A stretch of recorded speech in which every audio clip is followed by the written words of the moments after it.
Vanessa Thornton's manicured fingers wrapped around the 7-year-old girl's thin arm and squeezed until the child whimpered. She dragged Hope toward the iron gate, her designer heels clicking against the marble driveway like a countdown to cruelty. "You want to call your daddy so badly?" Vanessa hissed, her lips curled in disgust as she stared at the girl's dark skin. "Then earn it, you little beggar. Sell your pathetic lemonade on the street where trash like you belongs." She shoved Hope through the gate so hard the child stumbled and fell, scraping her knees on the concrete. "And remember this," Vanessa said, locking the gate with a decisive click. "Marcus doesn't love you. He never did. You're nothing but a publicity stunt, a little black orphan he picked up to make himself look like a saint. But I see what you really are, and soon everyone else will too." 3 hours later, Marcus Thornton would receive 3 desperate calls from his daughter. When he finally heard her voicemail, the blood drained from his face. But by then, the police sirens were already wailing, and his daughter was being pinned against a patrol car like a criminal. Before we begin this incredible story, I want to invite you to subscribe to my channel and follow Hope's journey until the very end. Please leave a comment telling me which city you're watching from. I love seeing how far these stories travel across the world. Now, let's begin. The phone buzzed against the glass conference table. Marcus Thornton didn't even glance at it. He was too focused on the 12 investors sitting around him, their eyes hungry, their checkbooks ready. 4 years of work had led to this moment. $200 million hung in the balance. "Gentlemen," Marcus said, his voice commanding the room, "this merger will reshape Atlanta's skyline for the next 50 years. The phone buzzed again. Marcus's jaw tightened. He could see the name flashing on the screen without looking. Hope? His 7-year-old daughter.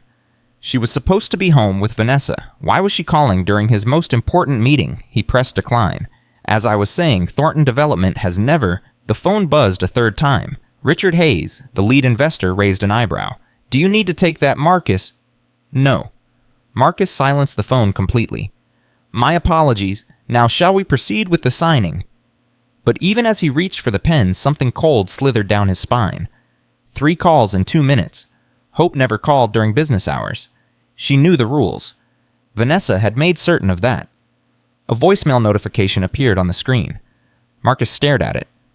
His hand, which had been reaching for the Mont Blanc pen, froze in midair. "Excuse me," he said abruptly. "I need 1 moment." He was out of the room before anyone could respond. The hallway was empty, silent. Marcus pressed the phone to his ear and hit play. Wind. That was the first thing he heard. Not a gentle breeze, but harsh, rushing wind. The kind you only heard standing next to a busy road. Then came the rumble of a truck passing dangerously close. And then came Hope's voice. "Daddy?" She was breathless, exhausted, like she had been running for miles. "Daddy? I sold 6 cups of lemonade today. I finally made enough money to call you." Marcus's blood turned to ice. "My hands hurt so bad from squeezing all those lemons. They're all red and scratchy. But I did it, Daddy. I saved up enough coins to use the payphone." Payphone? What payphone? She had a cell phone. She had everything a child could want. "Miss Vanessa locked the gate this morning. She said I couldn't come back inside until I learned my place. She said, I'm not really your daughter. She said you only adopted me because you wanted people to think you're a good person. She said real fathers don't want children who look like me." Marcus's hand clenched into a fist so tight his knuckles cracked. "But I don't believe her, Daddy. You promised me. You said you would always love me. You said I was your real daughter, even if I didn't come from your belly." In the background of the recording, a siren began to wail, distant at first, then closer. "Daddy? Why are there police cars coming? Why is that man yelling at me to stop? I wasn't doing anything wrong. I was just selling lemonade. I just wanted to hear your voice. I just wanted..." A man's voice cut through harsh and commanding. "Freeze! Put your hands up now! Daddy, help me! Daddy, Daddy, please!" The message ended. Marcus stood frozen in the hallway. The phone slipped from his fingers and clattered against the marble floor. The sound echoed in the silence, but Marcus didn't hear it. He didn't hear anything except his daughter's final scream replaying in his mind. "Daddy, please!" He ran. He didn't go back for his jacket. He didn't tell anyone he was leaving. He just ran down the hallway, into the elevator, through the parking garage. His Porsche roared to life, and he was tearing through downtown Atlanta before his heart could beat again. The phone. He needed his phone. He'd left it on the floor. The voicemail. The evidence. But he couldn't go back. Not now. Hope was in danger. Marcus called 911 from his car's Bluetooth. "My daughter is in trouble. She's 7 years old. Black hair, brown skin, about 4 feet tall. She was selling lemonade somewhere near 847 Blackberry Lane in Buckhead. Police officers may have detained her. Please, you have to find her. Sir, calm down. Can you describe what happened? I just told you what happened. She left me a voicemail saying police were coming for her. Sir, we'll look into it. Please remain. Marcus ended the call. Remaining calm was not an option. His daughter was out there somewhere, terrified and alone, and he was 20 minutes away. He pushed the speedometer past 100. The sun was sinking toward the horizon when Marcus's Porsche screamed around the final curve leading to his estate. What he saw made his stomach drop. Red and blue lights, everywhere. 2 police cruisers blocked the entrance to his driveway. Their sirens were silent, but their lights were spinning, casting eerie shadows across the white stone walls of the mansion. Marcus slammed the brakes. His car skidded to a stop, inches from the nearest cruiser.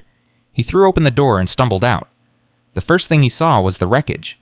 A cardboard box crushed flat. Plastic cups scattered across the pavement, a puddle of lemonade mixing with red Georgia clay, and lying face down in the mess, a hand-painted sign that read "Lemonade to call Daddy, 50 cents. Marcus's heart cracked in half, and then he heard her voice. Stop, please! You're hurting me! Marcus's head snapped toward the sound. What he saw next would haunt him until the day he died. A police officer, a big man easily twice Hope's size, had his daughter pinned against the hood of his patrol car. Her thin arm was twisted behind her back at an angle that made Marcus want to vomit. Her cheek was pressed against the hot metal. Tears streamed down her face, mixing with the dirt on her skin. She was still wearing the pink dress Marcus had bought her for Easter. It was torn now, stained with lemonade and dust. Get your hands off her! Marcus charged across the lawn like a man possessed. The officer turned his hand, dropping to his holster. Sir, stay back. This is a crime scene. That is my daughter. Marcus didn't stop. He shoved past the officer's outstretched arm and grabbed Hope, pulling her into his chest. She was shaking so badly he could feel her bones rattling against his rib cage. Daddy, Hope sobbed, clinging to him with desperate strength. Daddy, you came. You really came. I'm here, baby. I've got you. I've got you. I didn't do anything wrong. I swear I didn't. I was just selling lemonade. I just wanted to call you. I know, sweetheart. I know. Marcus held her tight, his arms wrapped around her like a shield. He could feel her heart racing against his chest, a small, terrified heart that had been through far too much.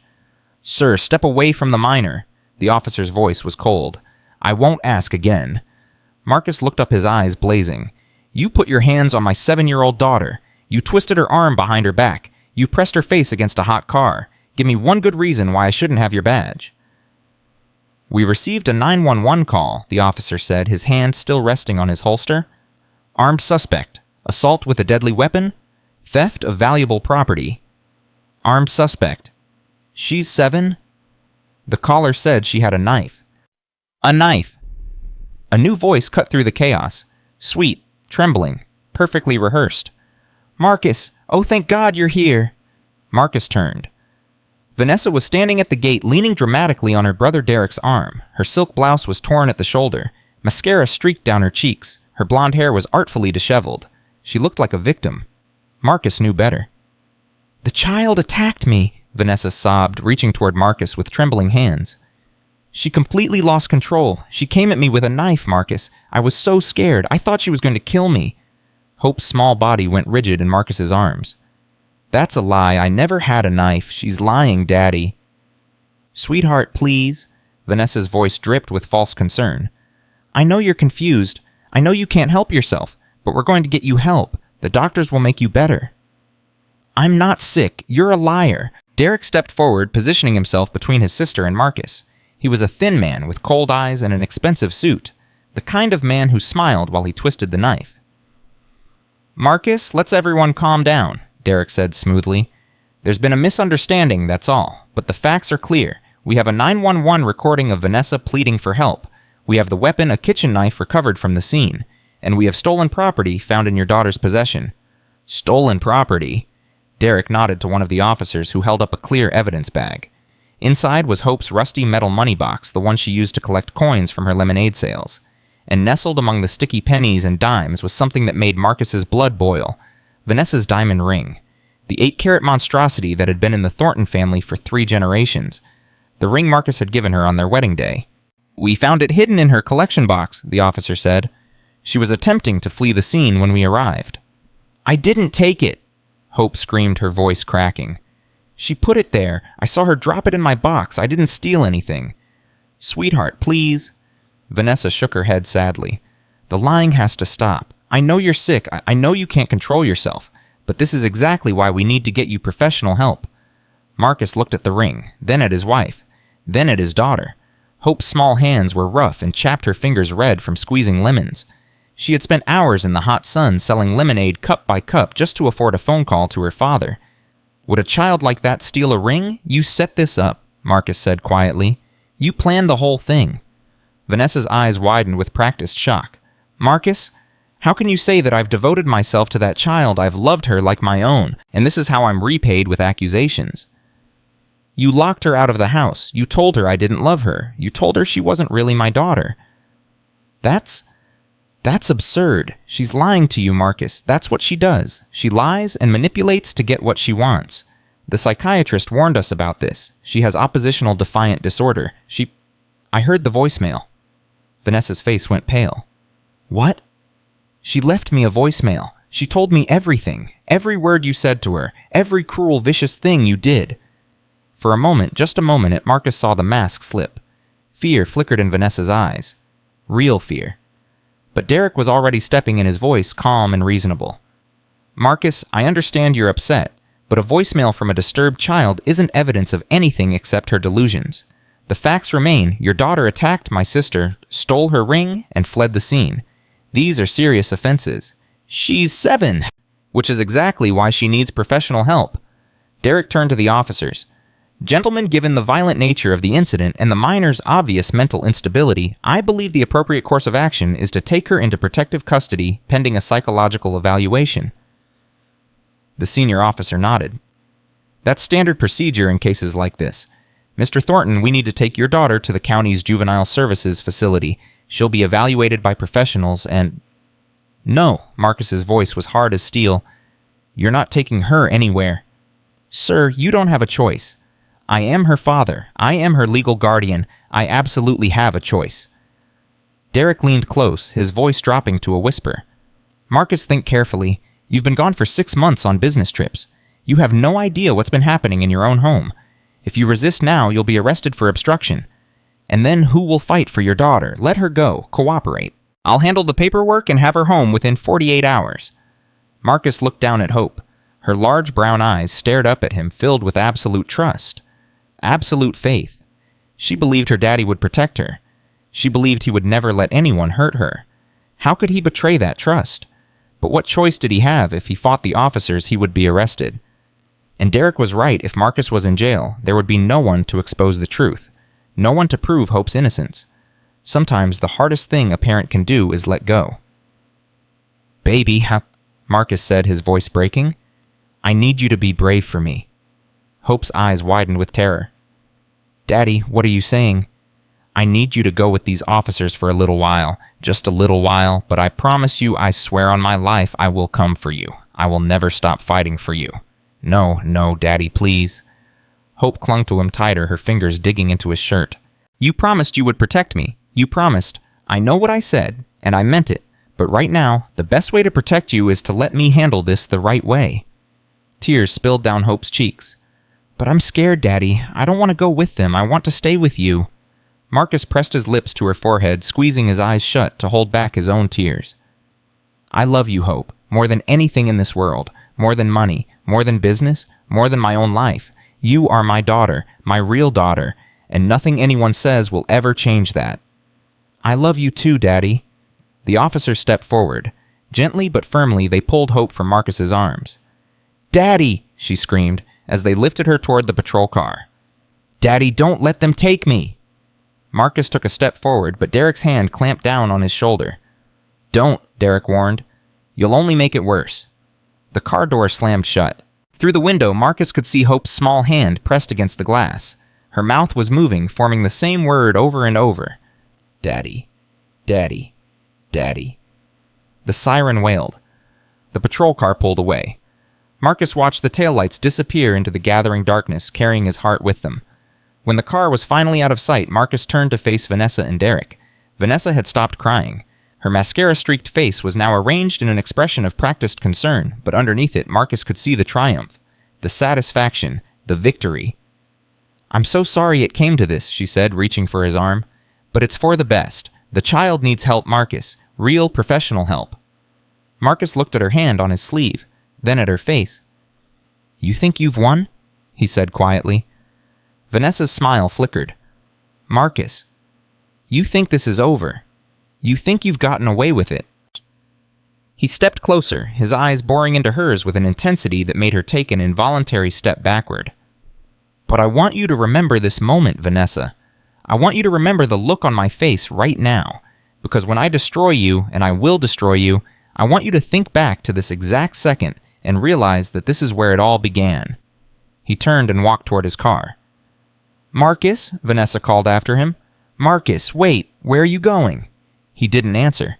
He climbed into the Porsche, slammed the door, and disappeared into the night. Vanessa stared after him, her triumphant expression slowly giving way to something else. Fear. "Derek," she said, her voice trembling. He knows. He knows what we did." Derek's jaw tightened. "He can't prove anything. We covered our tracks. But the voicemail will be dismissed as the ravings of a disturbed child. We have psychiatric reports, police reports, witness testimony. It's our word against a 7-year-old's. Derek put his arm around his sister. "Relax, the custody hearing is in 5 days. By this time next week, that little girl will be out of our lives forever, and the Thornton fortune will be exactly where it belongs." Vanessa nodded slowly, but the fear didn't leave her eyes. Marcus Thornton was not a man who made empty threats. And somewhere in the back of her mind, Vanessa knew that the battle had only just begun. Marcus drove into the darkness without a destination. The image of Hope's hand pressed against the car window played on an endless loop in his mind. Her eyes, her voice, her desperate plea. Daddy, Daddy, Daddy. He had failed her. He had failed his daughter in the worst possible way. All those months of business trips and board meetings, all those times he had told himself that he was building a future for her, that the sacrifices were worth it. All those nights when he had chosen work over tucking her into bed. It had all been a lie. A convenient lie that had allowed him to ignore the truth his wife was destroying his daughter, and he had been too busy making money to notice. Marcus pulled his car to the side of the road and slammed his fist against the steering wheel. Once, twice, 3 times. The horn blared with each impact, a scream of rage and guilt that echoed into the empty night. He thought about the day he had first met Hope. She was 3 years old, sitting alone in the corner of a foster home, clutching a one-eyed teddy bear. The other children were playing, laughing, begging for attention, but Hope sat apart watching with large, wary eyes that had already seen too much of the world's cruelty. Marcus hadn't planned to adopt anyone that day. He had only wanted to donate some money and take a few photos for the company newsletter. But then Hope had looked up at him, and everything changed. She didn't smile or reach for him like the other children. She just looked at him with those big brown eyes, silently assessing. Silently wondering if this was another adult who would let her down, Marcus had walked over and knelt beside her. "Hi there, I'm Marcus. What's your name?" The little girl didn't answer. She just held her teddy bear tighter. "That's a nice bear. What's his name?" A long silence. Then so quietly Marcus almost missed it, she whispered, "Hope." "Hope, is that the bear's name or your name?" The ghost of a smile. "Both." From that moment, Marcus was lost. The adoption took nearly a year. There were background checks and home studies and endless paperwork. Some people questioned his motives. A wealthy black businessman adopting a young black girl from the foster system. It must be a publicity stunt. It must be about image. But Marcus didn't care what anyone thought. He loved that little girl from the first moment he saw her. For the first 2 years, everything was perfect. Marcus scaled back his work to spend more time with Hope. They went to the park. They built sandcastles at the beach. He read to her every night before bed. And slowly, Hope began to emerge from her shell. Her smiles became more frequent. Her laughter filled the empty spaces of their home. Then Vanessa came along. She was beautiful, charming, devoted. She showered Hope with gifts and affection, calling her my sweet girl and my little princess. Marcus had been overjoyed. Finally, Hope would have a mother figure. Finally, their family would be complete. He had been such a fool. The changes had been subtle at first. Vanessa encouraging Marcus to take more business trips. Vanessa suggesting that he focus on the bigger deals, the more profitable ventures. "Hope and I will be fine," she would say with that radiant smile. "Focus on building our future." And Marcus, desperate to believe that he could have it all, had chosen to believe her. He should have noticed the signs. Hope's smiles becoming less frequent, her reluctance to be left alone with Vanessa, the way she would cling to Marcus when he came home from trips as if afraid he would disappear again. But he had been too busy to notice, too distracted, too focused on building an empire that meant nothing compared to the child he was losing. And now his daughter was sitting in a cold institutional room somewhere surrounded by strangers, wondering why her daddy had let them take her away. Marcus's phone. He suddenly remembered. He had dropped it in the office hallway. The voicemail was on that phone. The evidence. He turned the car around and drove back to Thornton Tower. The building was dark and empty. A security guard buzzed him through with a curious glance but didn't ask questions. Billionaires didn't answer questions. Marcus took the elevator to the 47th floor. The conference room was silent now, the unsigned contract still sitting on the table. $200 million waiting for his signature. He didn't give it a second glance. He found his phone on the hallway floor exactly where he had dropped it. He picked it up and checked the voicemail. Still there. Hope's voice. The wind, the sirens, her desperate plea for help. Marcus forwarded the voicemail to his personal email, then to a secure cloud account, then to a private backup server. He wasn't going to lose this. Not again. But he needed more. He needed proof of what Vanessa had really done. Proof that she had framed Hope. Proof that she had been systematically abusing his daughter for months. And there was only one person who might be able to help. Winston. The elderly gardener who had worked at the Thornton estate for 5 years. The quiet, humble man who tended the roses and trimmed the hedges and never said a word against anyone. Winston was the only person in that house who had ever truly cared about Hope.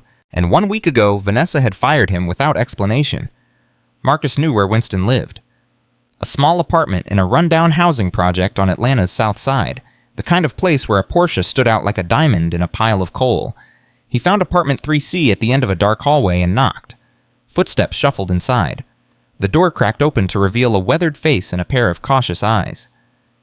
"Mr. Thornton," Winston's voice was barely above a whisper. "What are you doing here? I need to talk to you about Hope." Winston's face crumpled. "That poor child. That poor sweet child." "Please, Winston, may I come in?"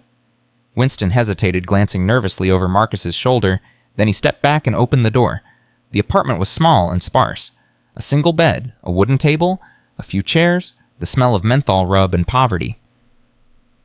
"Tell me everything," Marcus said, sitting down at the table.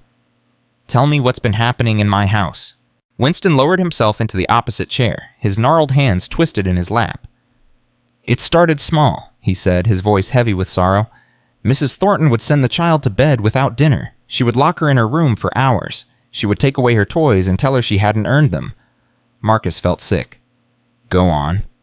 "The child learned to hide things. Food, mostly. She would sneak scraps from the kitchen and hide them under her bed. Mrs. Thornton found them once. Called her a thief. Called her all sorts of terrible names." "What names?" Winston's eyes dropped. He was silent for a long moment. "She called her things no child should ever hear, Mr. Thornton. Things about her skin. Things about where she came from. She told her that black children like her didn't belong in fine houses. She told her that you only adopted her out of guilt because you wanted people to forget that your money came from neighborhoods you helped gentrify." "Shit." Marcus's hands clenched into fists. "She said that to a 7-year-old. She said worse, sir. She told the child that if she ever complained to you, she would call the police and have her sent back to foster care. She said no one would believe a little black girl over a rich white woman, and the child believed it. She believed every word." Marcus buried his face in his hands. "Why didn't you tell me? Why didn't anyone tell me?" "We tried, sir. The housekeeper tried to hint at things, but Mrs. Thornton is clever. She made sure there were never any witnesses, and she told us all that if we breathed a word to you, she would destroy us." Winston's voice cracked. "I was afraid, Mr. Thornton. I'm an old man with nothing. I couldn't afford to lose my job. But I should have spoken up. I should have protected that little girl." Marcus reached across the table and gripped Winston's hand. "You're speaking up now. That's what matters." Winston nodded. Then he rose and shuffled toward the nightstand. He pulled open a drawer and retrieved a plastic bag. "I gathered some things before I left. Things that belonged to Miss Hope. Things she kept hidden in a tree hollow in the garden where Mrs. Thornton wouldn't think to look." Marcus opened the bag with trembling fingers. Inside were treasures that broke his heart. Empty candy wrappers carefully smoothed and folded. A handful of oddly shaped pebbles. Drawings that had been torn in half and painstakingly taped back together. And a small water-stained notebook. Marcus opened it to the first page. Hope's uneven handwriting filled the lines. Day 1. I set up my lemonade stand by the gate today. I sold 2 cups. Mr. Winston bought one, but he didn't have money, so I gave it to him for free. I still need to save more to call Daddy. Marcus turned the page. Day 4. Miss Vanessa caught me at the stand. She was so mad. She poured all my lemonade on the ground. She said I was embarrassing the family. She said Daddy would be ashamed if he knew, but I don't believe her. Daddy would never be ashamed of me. Date. I saved $5.27. Almost enough for a phone call. I asked Miss Vanessa if I could borrow her phone to call Daddy. She said no. She said Daddy was too busy. She said if I really loved him, I would stop being a burden. Day 12. Miss Vanessa found my money box. She took all my coins and flushed them down the toilet. She said I was a thief and a liar. I had to start over from 0. Day 15. I finally have enough again. $6.50. Today, I'm going to call Daddy. I don't care what Miss Vanessa says. I have to hear his voice. I miss him so much it hurts. Day 15 later. Miss Vanessa locked the gate. She said I couldn't come back until I learned my place. She said mean things about my skin and about where I came from. She said Daddy never loved me, but I found the payphone at the gas station. I hope Daddy answers. I hope he comes. That's all I want. The last line was underlined 3 times, traced over in red crayon, goal call Daddy. Tell him I love him. Ask him to come home for dinner. Marcus closed the notebook. Tears streamed down his face. His daughter hadn't been saving money for toys or candy or anything a normal 7-year-old might want. She had been counting pennies just to hear her father's voice, just to ask him to come home for dinner, and he had been too busy signing contracts to answer the phone. There's something else, Winston said quietly. Something that might help. Marcus looked up, his eye red. What? Do you remember about 3 years ago when you installed that hidden camera in the lion statue by the front gate? You wanted to watch Miss Hope learn to ride her bicycle while you were away on business.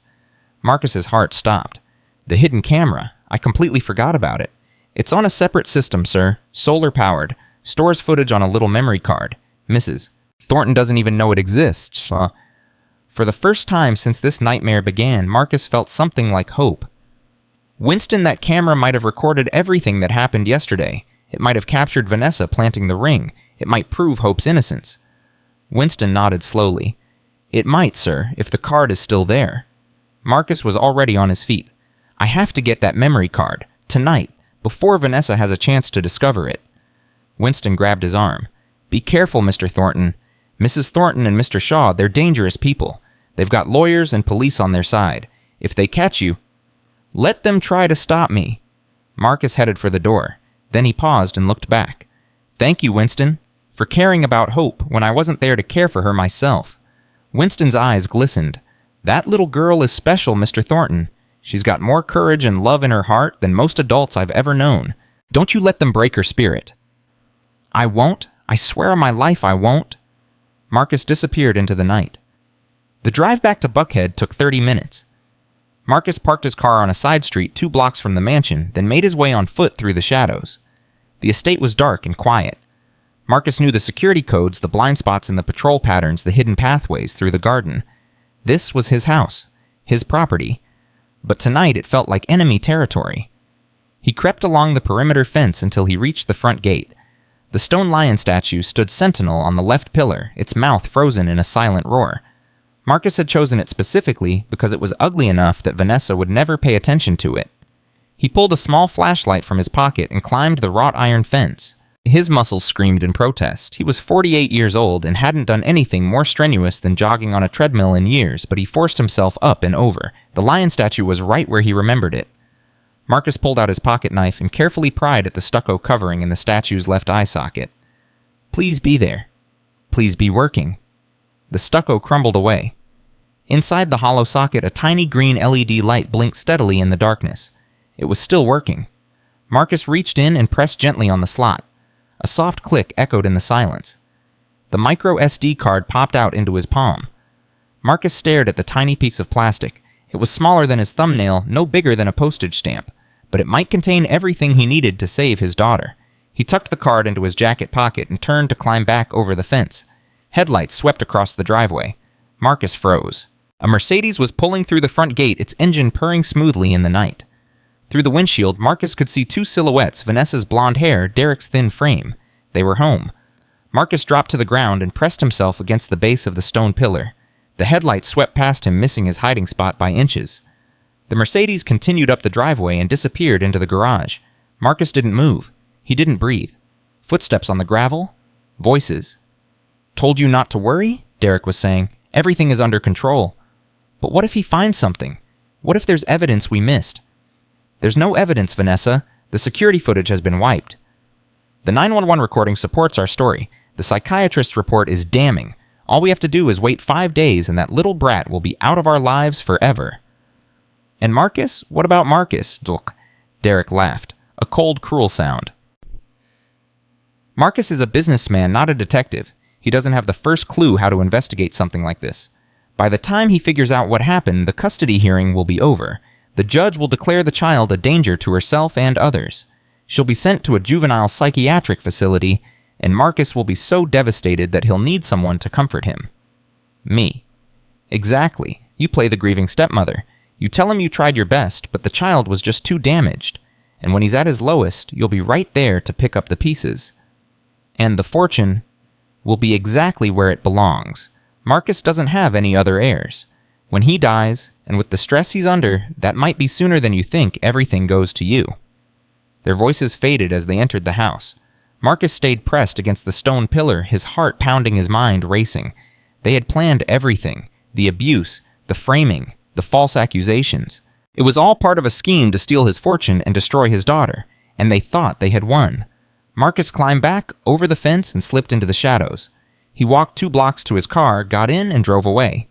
In his pocket, the memory card burned like a promise. He didn't know exactly what was on that card. He didn't know if it would be enough to prove Hope's innocence. But he knew one thing for certain.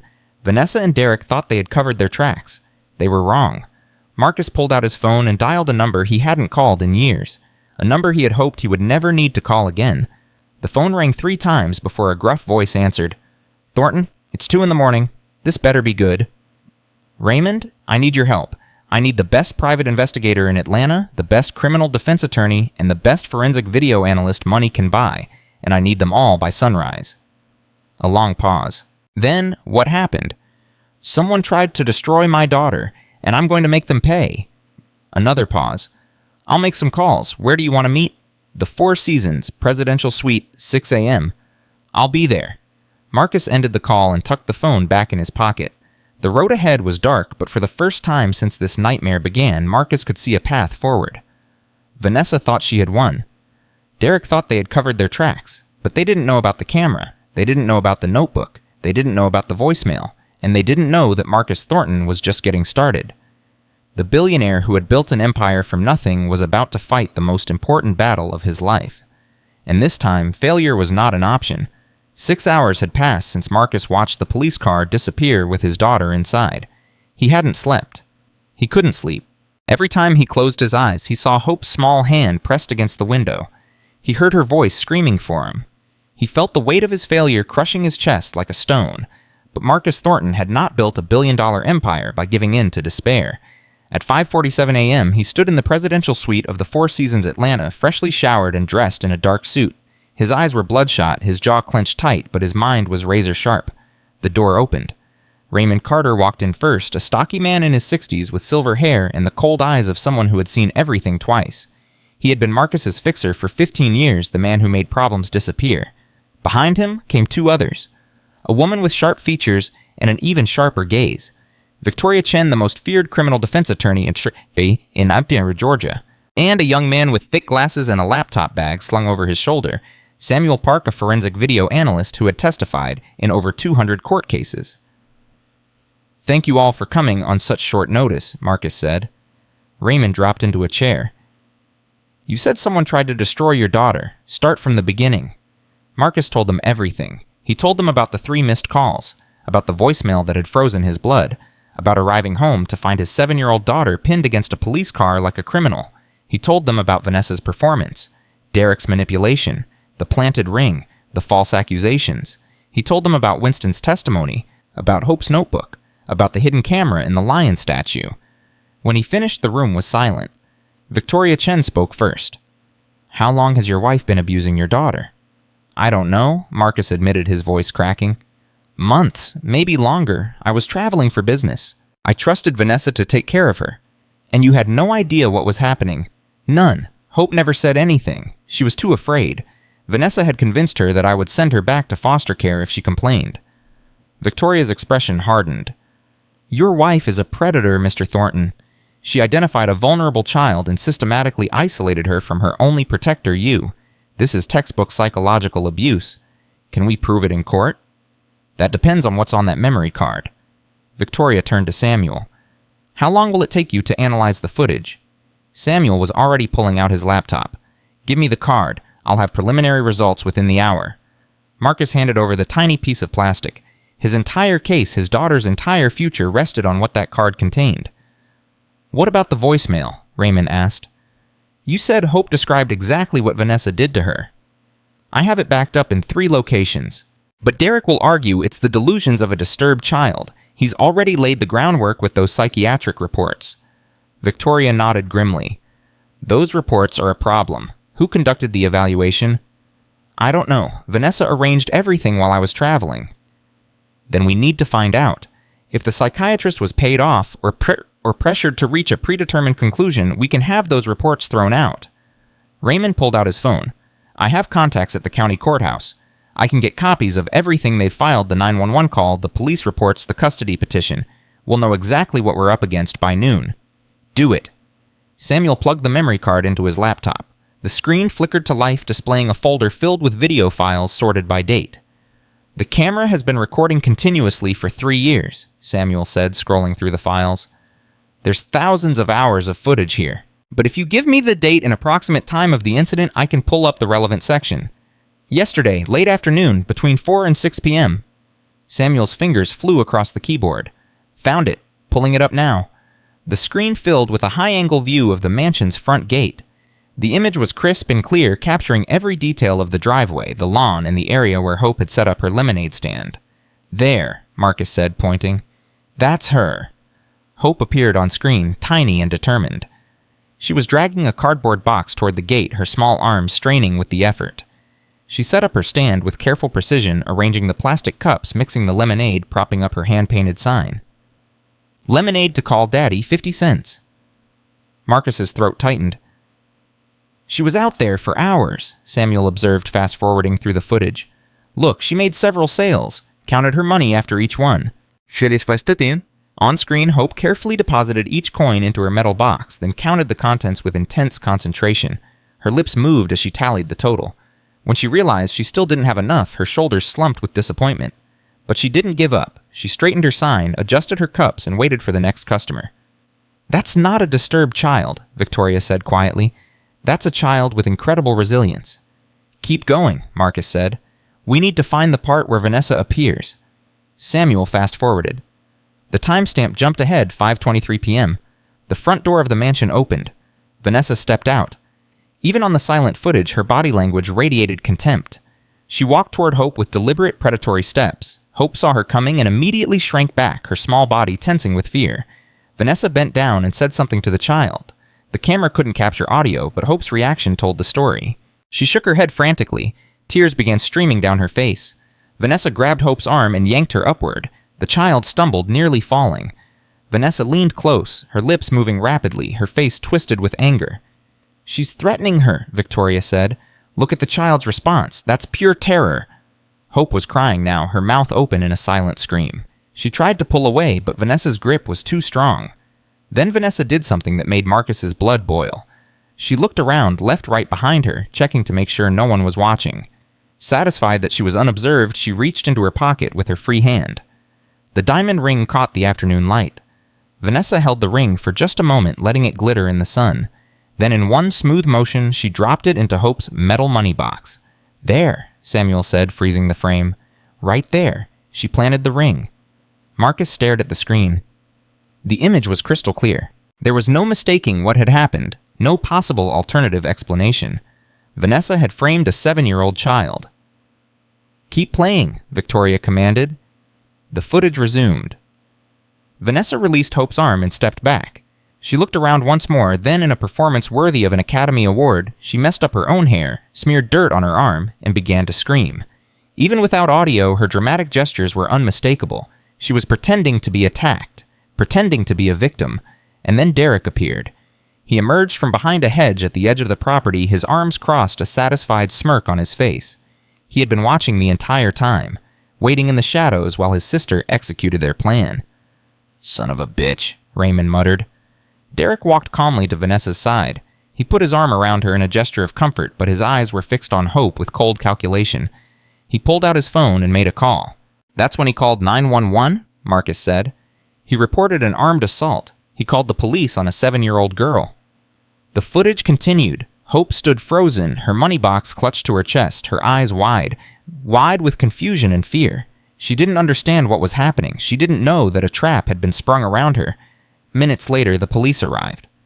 Marcus watched as the officers approached his daughter, watched as they ordered her to the ground, watched as the larger officer grabbed her arm and twisted it behind her back, watched as his daughter screamed for help that never came. "Turn it off," Marcus said, his voice barely above a whisper. "I've seen enough." Samuel paused the video. The room was silent. Victoria Chen stood up, her professional composure barely containing her anger.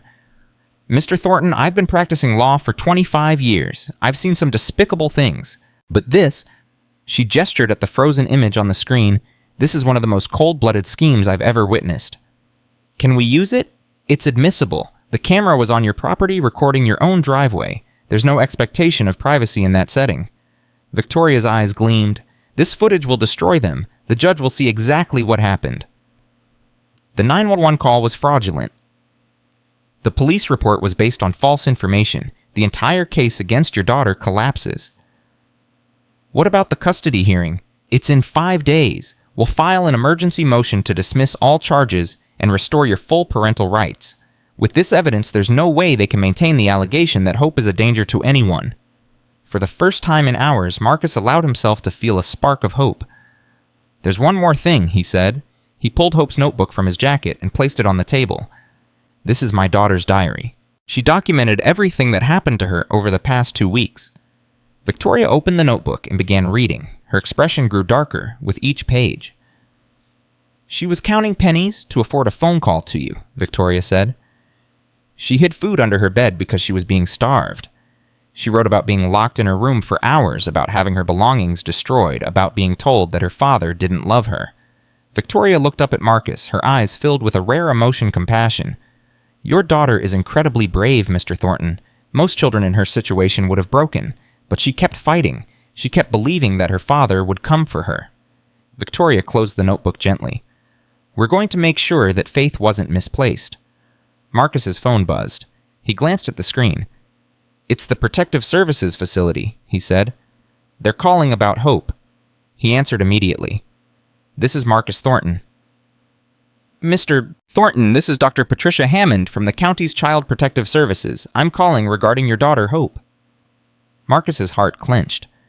"Is she okay? Is something wrong?"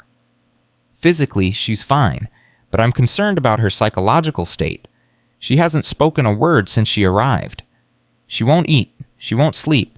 She just sits in the corner of her room, staring at the wall." Marcus closed his eyes.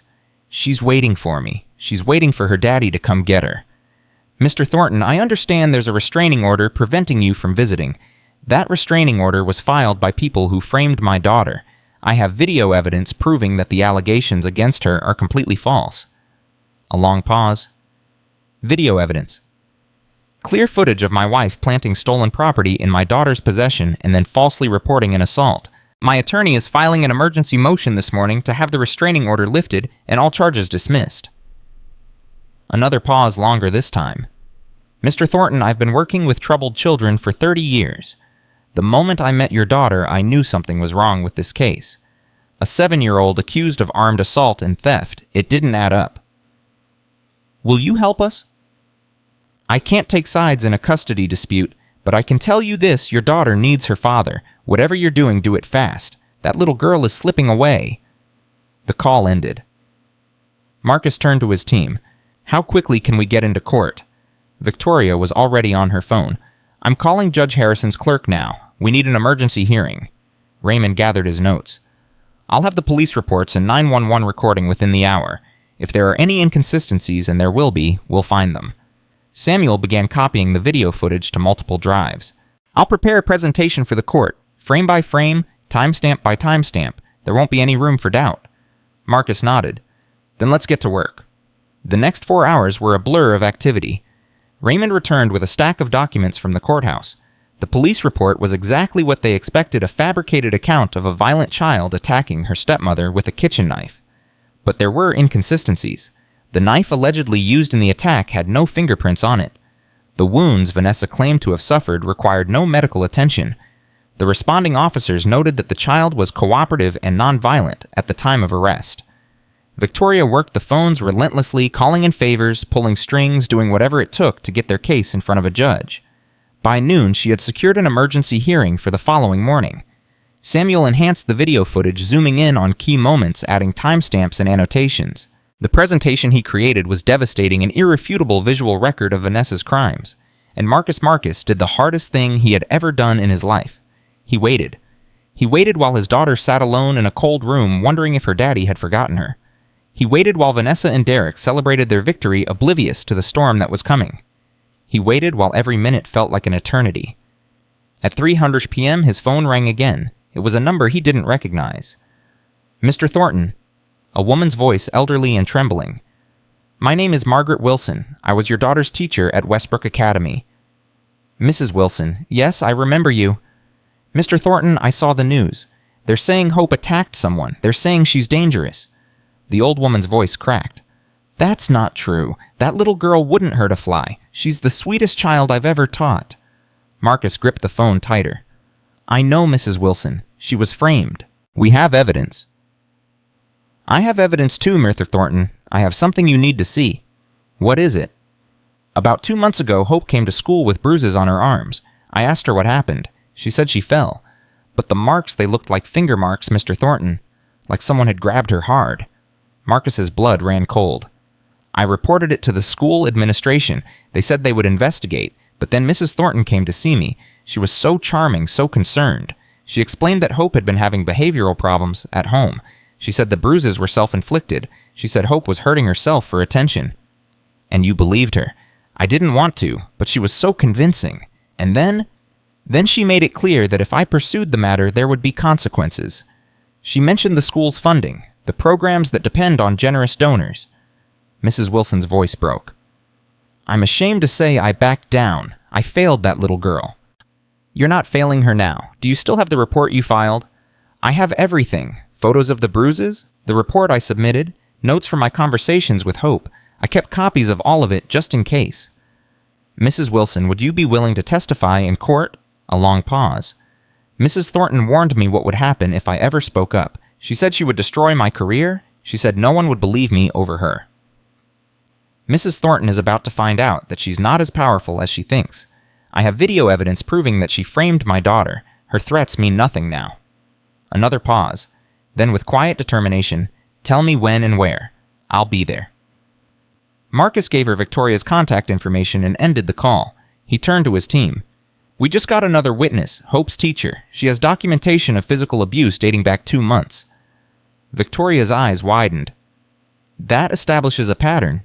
It shows that yesterday's incident wasn't isolated. It was the culmination of months of systematic abuse." "Can we use it?" "Absolutely. I'll subpoena her records and add her to our witness list." Raymond's phone buzzed. He glanced at the screen and his expression darkened. "We have a problem." "What kind of problem?" "I just got word from my contact at the courthouse. Derek Shaw filed a motion this afternoon requesting an expedited custody hearing. He wants it moved up to tomorrow morning."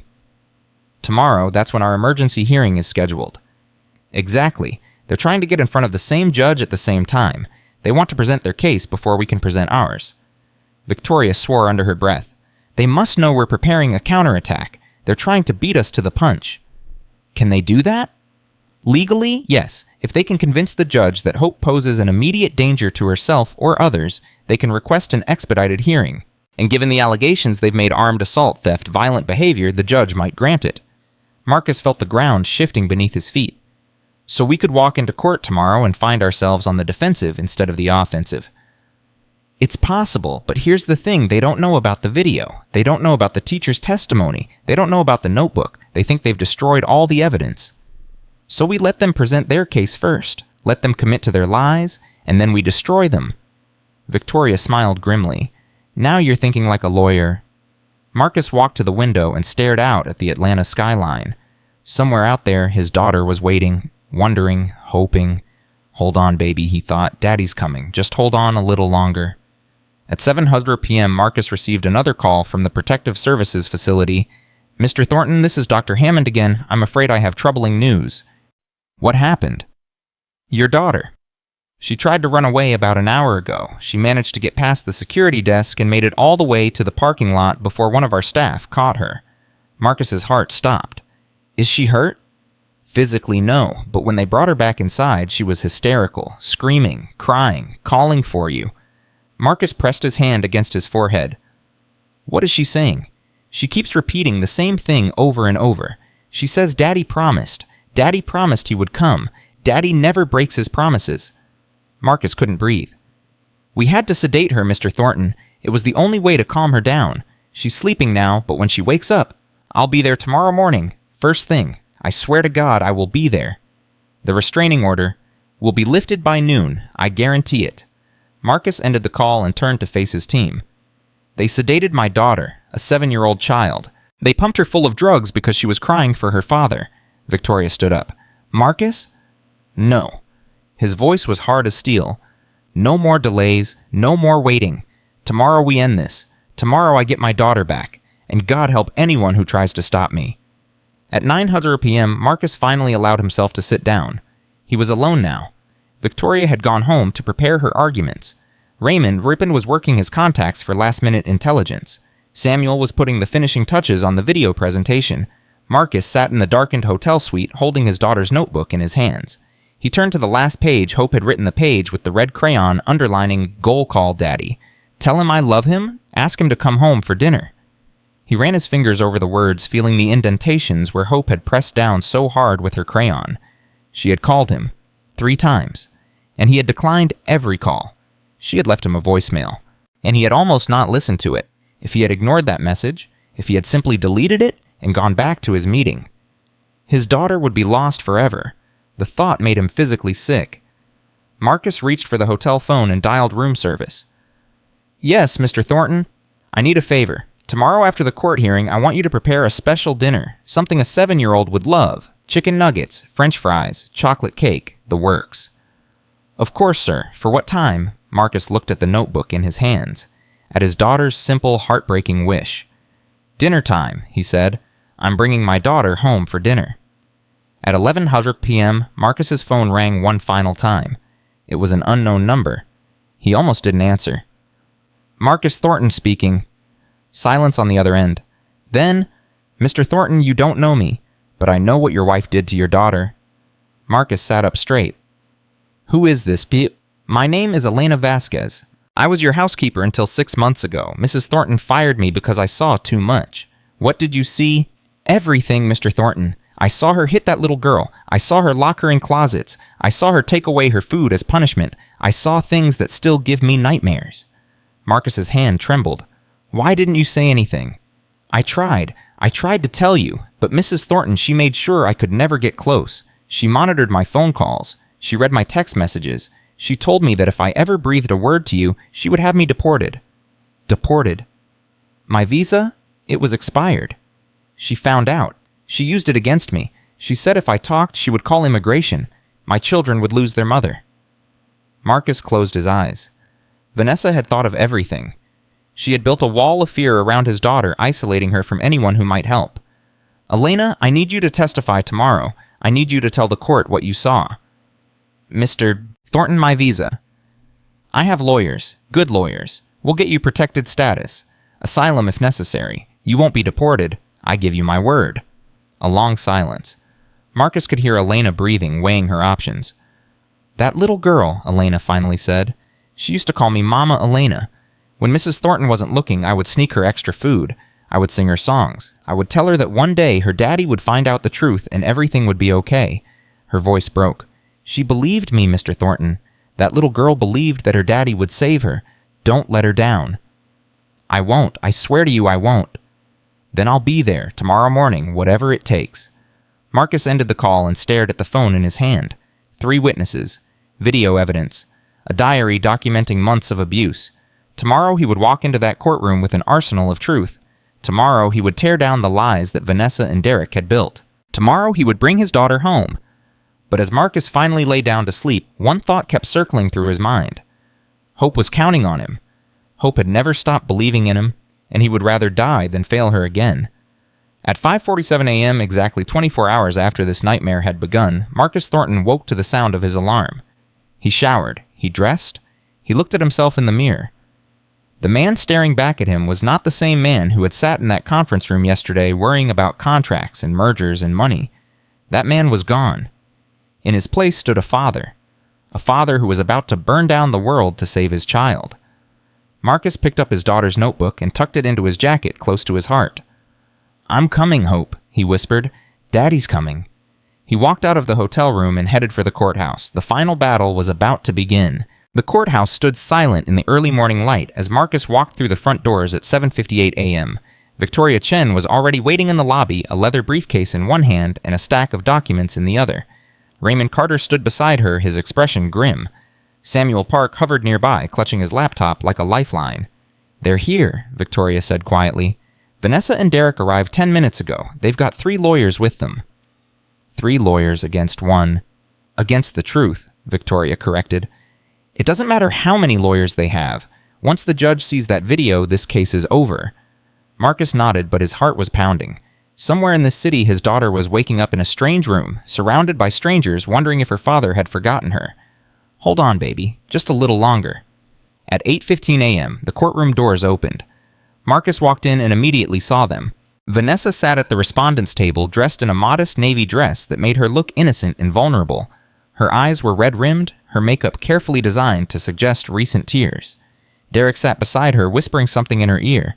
Their 3 lawyers shuffled papers with practiced efficiency. Vanessa looked up as Marcus entered. For a moment, their eyes met. She smiled. It was a small, confident smile, the smile of someone who believed she had already won. Marcus didn't smile back. He simply walked to the petitioner's table and took his seat beside Victoria. "All rise," the bailiff announced. "The Honorable Judge Patricia Williams presiding." Judge Williams entered through a side door. She was a tall black woman in her 60s with silver-streaked hair and eyes that missed nothing. She had a reputation for being fair, but merciless. She despised lawyers who wasted her time, and she had 0 tolerance for people who harmed children. "Be seated," Judge Williams said, settling into her chair. She glanced at the papers before her, then looked up at the crowded courtroom. "We're here today on 2 related matters. Case number 2024 FC 7823 in the matter of Hope Thornton, a minor child. Mrs. Thornton has filed for emergency custody, alleging that the child poses a danger to herself and others. Mr. Thornton has filed a counter motion requesting dismissal of all charges and immediate restoration of his parental rights." She fixed her gaze on Derek. "Mr. Shaw, I understand you're representing the petitioner in the custody matter. You may proceed."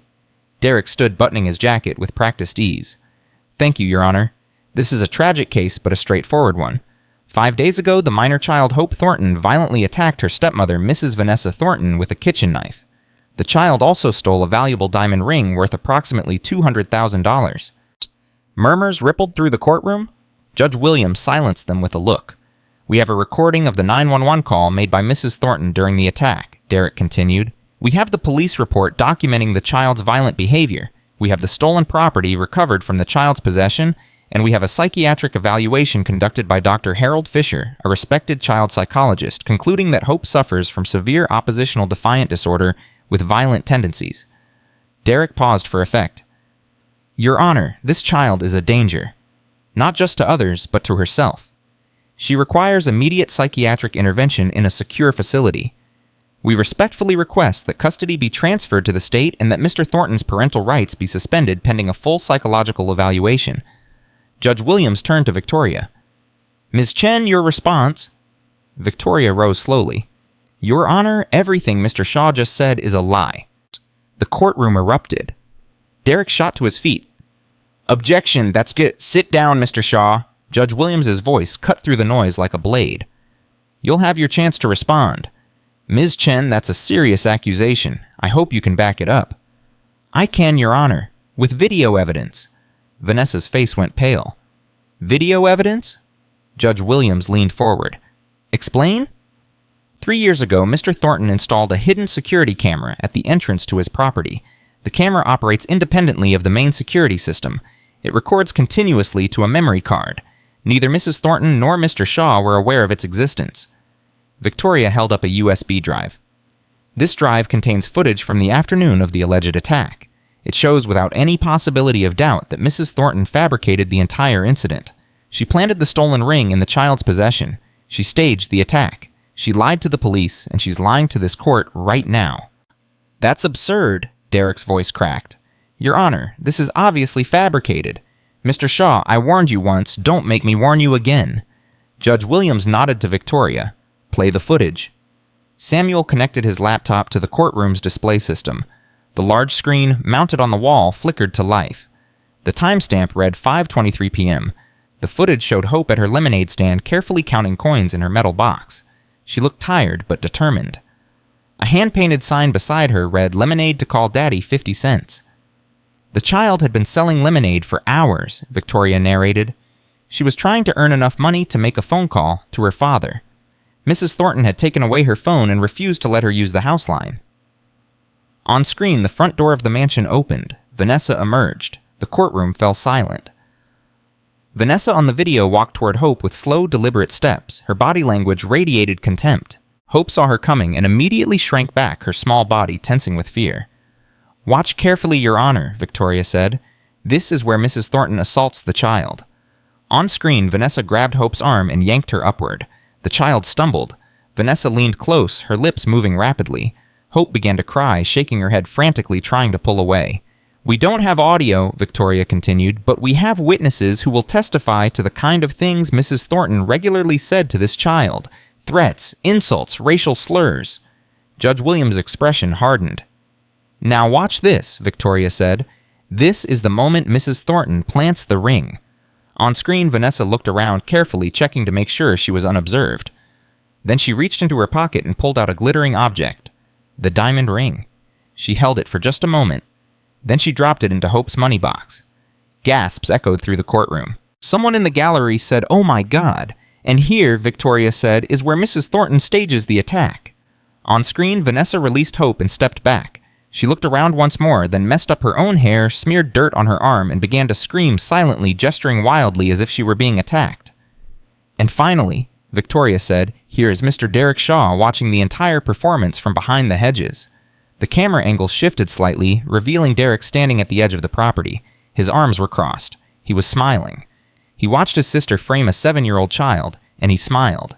Your Honor, Victoria said, turning off the video, this footage proves beyond any doubt that the allegations against Hope Thornton are completely fabricated. There was no attack. There was no theft. This was a deliberate conspiracy to frame an innocent child and steal her away from her father. Judge Williams stared at the frozen image on the screen. Her face was unreadable. Mr. Shaw, she said quietly, would you like to respond? Derek stood frozen. His confident smile had vanished. Beside him, Vanessa was gripping the edge of the table so hard her knuckles had turned white. Your Honor, this footage, it must be manipulated. It has to be. My client would never go to... Your client is on video planting evidence and staging an assault. Are you suggesting Mr. Thornton somehow created this footage using special effects? I'm suggesting that we need time to analyze. You've had 5 days, Mr. Shaw. You've had 5 days to file your motions and prepare your case. And in that time, you chose to present fabricated evidence to this court. You chose to lie to a sitting judge. Judge Williams' voice dropped to a dangerous whisper. Do you have any idea how much trouble you're in right now? Derek's face had gone gray. Your Honor, I was acting on information provided by my client. I had no knowledge of... Save it for your disciplinary hearing. Judge Williams turned to Victoria. Ms. Chen, is there additional evidence you wish to present? Yes, Your Honor. We have 3 witnesses. At 9:30 a.m., Winston took the stand. The elderly gardener looked frail and nervous, but his voice was steady as he described what he had witnessed during his 5 years at the Thornton estate. Mrs. Thornton, she would lock the child in her room for hours at a time, Winston said. She would take away her food as punishment. She would say terrible things to her, things no child should ever hear. What kind of things? Victoria asked. Winston's eyes dropped. She would tell Miss Hope that her father didn't love her. that he only adopted her to make himself look good. She would say things about the child's skin color, about where she came from. "Did you ever report this abuse, Strom?" "I tried, ma'am. I tried to tell Mr. Thornton. But Mrs. Thornton, she watches everything. She knows everything that happens in that house. She told me that if I ever spoke up, she would destroy me." "And yet you're here today." Winston looked directly at Marcus.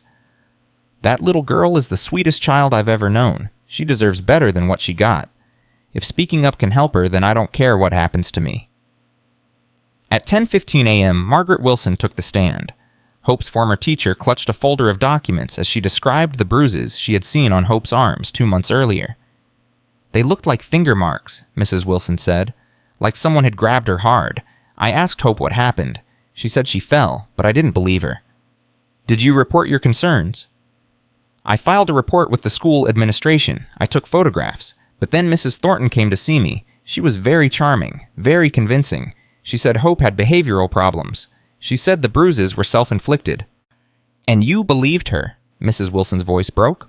"I wanted to. It was easier to believe her than to think that a child in my care was being abused. And then Mrs. Thornton made it clear that if I pursued the matter, there would be consequences. She mentioned the school's funding, the programs that depend on generous donors." "She threatened you?" "Yes, and I backed down. I failed that little girl. I'll never forgive myself for that." At 10:45 a.m., Elena Vasquez took the stand. The former housekeeper was trembling, but her voice was clear as she described what she had witnessed during her 6 months at the Thornton estate. "I saw Mrs. Thornton hit the child," Elena said. "Not just once, many times. She would slap her, pull her hair, drag her by the arm." "Why didn't you report this?" Elena's eyes filled with tears. "My visa was expired. Mrs. Thornton, she found out.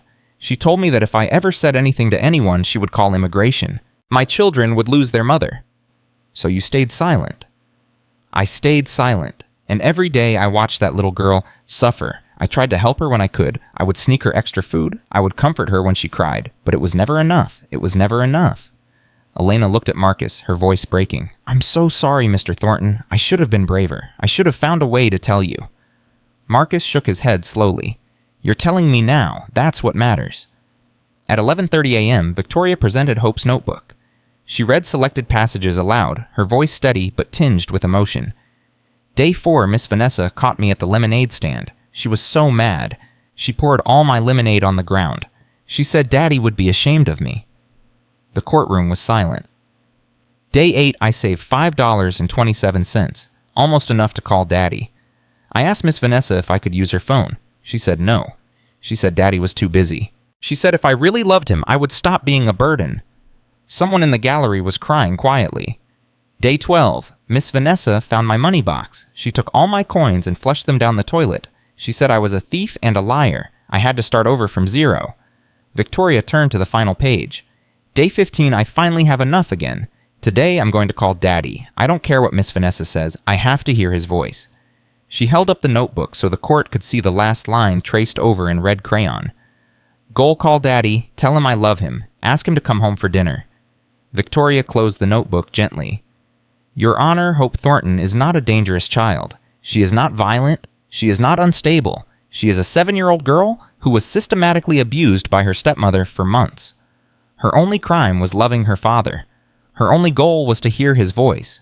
And for that, she was framed, arrested, and torn away from the only person who truly loves her." Victoria turned to face Vanessa, her voice rising. "Mrs. Thornton is not a victim. She is a predator. She targeted a vulnerable child and subjected her to physical, emotional, and psychological torture. She isolated her from her father. She convinced her that she was worthless, unloved, unwanted.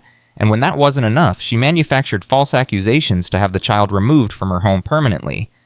Victoria turned back to the judge.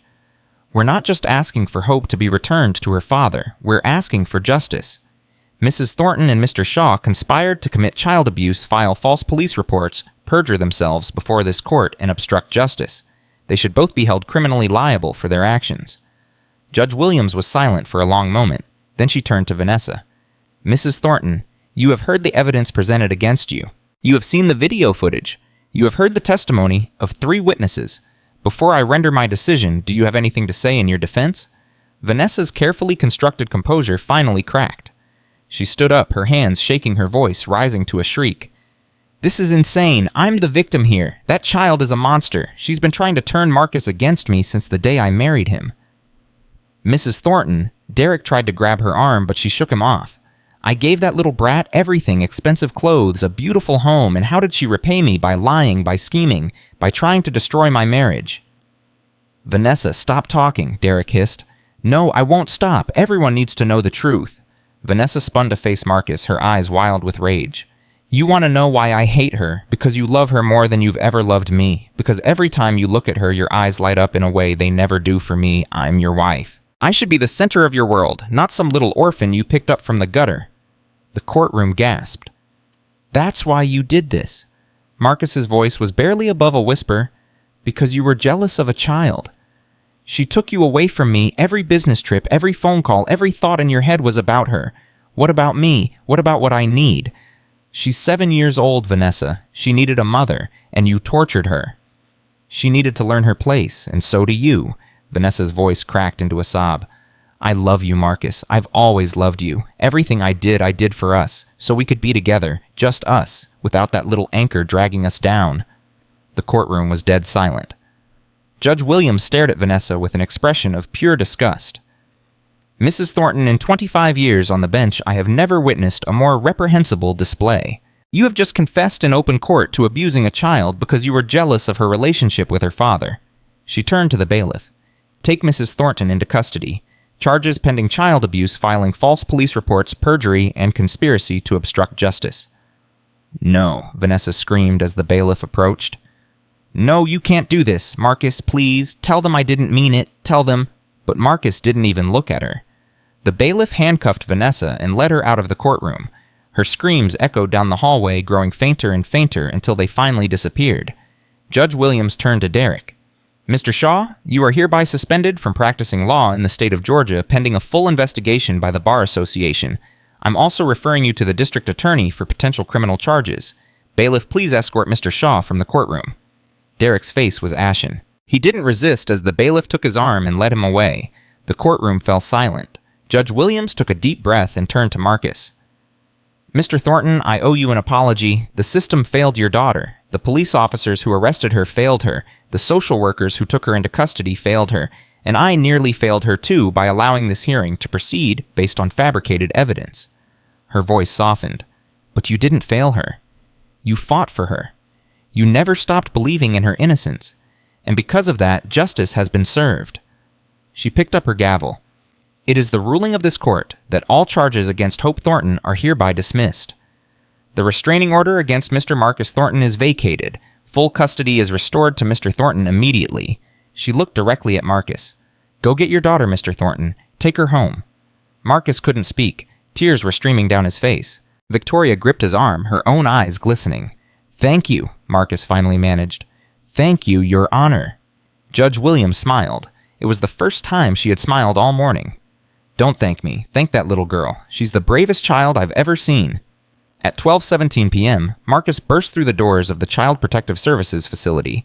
The receptionist looked up, startled. "Sir, you can't just... I have a court order." Marcus slapped the document down on the counter. "Full custody. Immediate release. Where is my daughter?" The receptionist scanned the document, her eyes widening. I'll get Dr. Hammond." 2 minutes later, Dr. Hammond appeared. She was a tall woman with kind eyes and gray-streaked hair. She looked at the court order, then at Marcus. "Mr. Thornton, I'm so glad this worked out." "Where is she?" "Follow me." They walked down a long corridor. The fluorescent lights buzzed overhead. The smell of disinfectant hung in the air. "Dr. Sir." Hammond stopped outside a closed door. "I should warn you," she said quietly. "Hope has been through a tremendous ordeal. She may not react the way you expect. She's been sedated. She's been confused. She's been asking for you constantly, but when you actually appear, I understand. Be patient with her. Be gentle. She needs time to heal." Marcus nodded. "Can I see her now?" Dr. Hammond opened the door. The room was small and bare. A single bed, a plastic chair, a window with bars on the outside, and in the corner, curled into a ball on the bed, was Hope. She was wearing the same pink dress she had been wearing 5 days ago. It was wrinkled now, stained with tears and dust. Her hair was tangled and matted. Her eyes were closed, but Marcus could see the tracks of dried tears on her cheeks. She looked so small, so fragile, so utterly alone. "Hope?" Marcus whispered. The little girl stirred. Her eyes fluttered open. For a moment she just stared at him. Her expression was blank, as if she couldn't quite believe what she was seeing. "Daddy." "I'm here, baby. I'm right here." Hope sat up slowly. Her eyes searched his face, looking for confirmation that this was real, that she wasn't dreaming. "Daddy, is it really you?" "It's really me. I came to take you home." And then Hope launched herself off the bed and into her father's arms. "Daddy!" Marcus caught her and held her tight, so tight he was afraid he might break her. But Hope was clinging to him just as fiercely, her small fingers digging into his back, her face buried in his chest. "You came," she sobbed. "You really came. I knew you would come. I knew you wouldn't forget me." "I could never forget you, baby. Never. Not for a single second." "I was so scared, Daddy. I was so scared they would never let me see you again. Miss Vanessa said... She said you didn't want me anymore. She said you were glad I was gone." "Sss." Marcus pulled back just enough to look into his daughter's eye. He cupped her face in his hands, wiping away her tears with his thumbs. "Listen to me, Hope. Listen very carefully. There is nothing in this world I love more than you. Nothing. You are my daughter, my real daughter, and I will never ever let anyone take you away from me again." Hope's lower lip trembled. "Promise?" "I promise. I swear on my life." Hope threw her arms around his neck again. "I love you, Daddy." "I love you too, baby, more than you will ever know." They stayed like that for a long time, holding each other in that small, bare room, making up for all the days they had lost. At 1:45 p.m., Marcus carried Hope out of the Protective Services facility. She refused to let go of him, so he cradled her in his arms like he had when she was a baby. Her head rested on his shoulder, her eyes closed, a small smile playing on her lips. Victoria was waiting by the car. When she saw them, her professional composure finally cracked. Tears streamed down her face. "You did it," she said. "You actually did it." "We did it," Marcus corrected. "All of us, together." He looked at his daughter peacefully asleep in his arms. "Let's go home." At 6:00 p.m., Marcus sat at a table in the presidential suite of the Four Seasons. Across from him sat Hope. She was freshly bathed, wearing new clothes, her hair neatly braided for the first time in days. In front of her was a plate piled high with chicken nuggets, French fries, and a mountain of ketchup. A chocolate cake sat in the center of the table waiting for dessert. Hope stared at the food with wide eyes. "This is all for me. All for you, baby. Eat as much as you want." Hope picked up a chicken nugget, took a small bite, then looked at Marcus uncertainly. "Am I allowed?" The question broke Marcus's heart. His daughter had been conditioned to ask permission for everything, to expect punishment for the smallest pleasures. "You're allowed," Marcus said softly. "You never have to ask permission again." Hope smiled. It was a small smile, tentative and uncertain, but it was real. She took another bite, then another, and soon she was eating with the abandon of a child who had been hungry for far too long. Marcus watched her, his heart overflowing with love and guilt. He had failed her once. He had let work and ambition blind him to what was happening in his own home. He would never let that happen again. "Daddy, Hope said, her mouth full of French fries. "Yes, baby." "Are you going to go away again on your business trips?" Marcus shook his head. "No more business trips, not for a long time. From now on, I'm staying right here with you." Hope's eyes lit up. "Really? Really? I have a lot of time to make up for, and I'm going to start right now." Hope put down her fork and looked at Marcus with sudden intensity. "Daddy, I have to tell you something." "What is it, sweetheart?" "When I was at that place, the scary place with the police and the doctors, I thought you forgot about me. I thought maybe Miss Vanessa was right. Maybe you didn't really love me." Marcus's throat tightened. "Hope." "But then I remembered something. I remembered what you said to me the day you adopted me. You said that love isn't about being perfect. It's about never giving up on each other. You said that even when things are hard, even when we make mistakes, we keep trying. We keep fighting. Because that's what family does." Hope reached across the table and took her father's hand. "You didn't give up on me, Daddy. You kept fighting. Even when everyone else said I was bad, you believed in me. That's how I knew you loved me. That's how I knew you would come." Marcus couldn't speak. Tears were streaming down his face. His 7-year-old daughter, who had been through hell and back, was comforting him. He didn't deserve her, but he would spend the rest of his life trying to be worthy of her love. I will always come for you, Hope, he finally said. Always. No matter what. No matter where you are.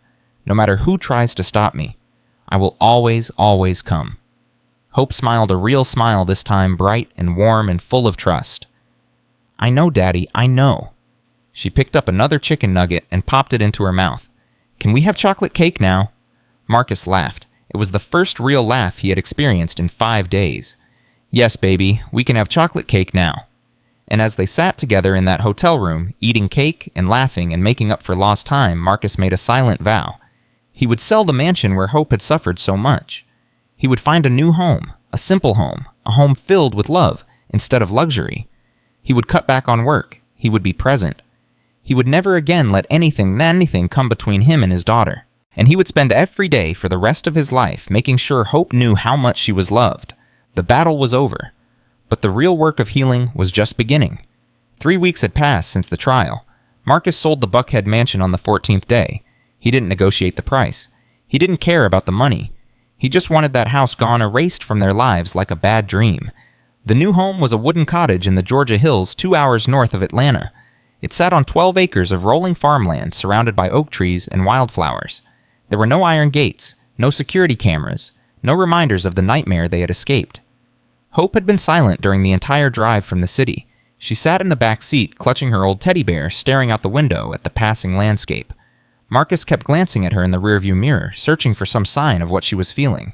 But Hope's face was blank. Unreadable. Closed. At 4:47 p.m., they pulled into the gravel driveway. Marcus turned off the engine and looked at his daughter. We're here, baby. What do you think? Hope didn't answer. She just stared at the cottage with those large, wary eyes. It's smaller than our old house.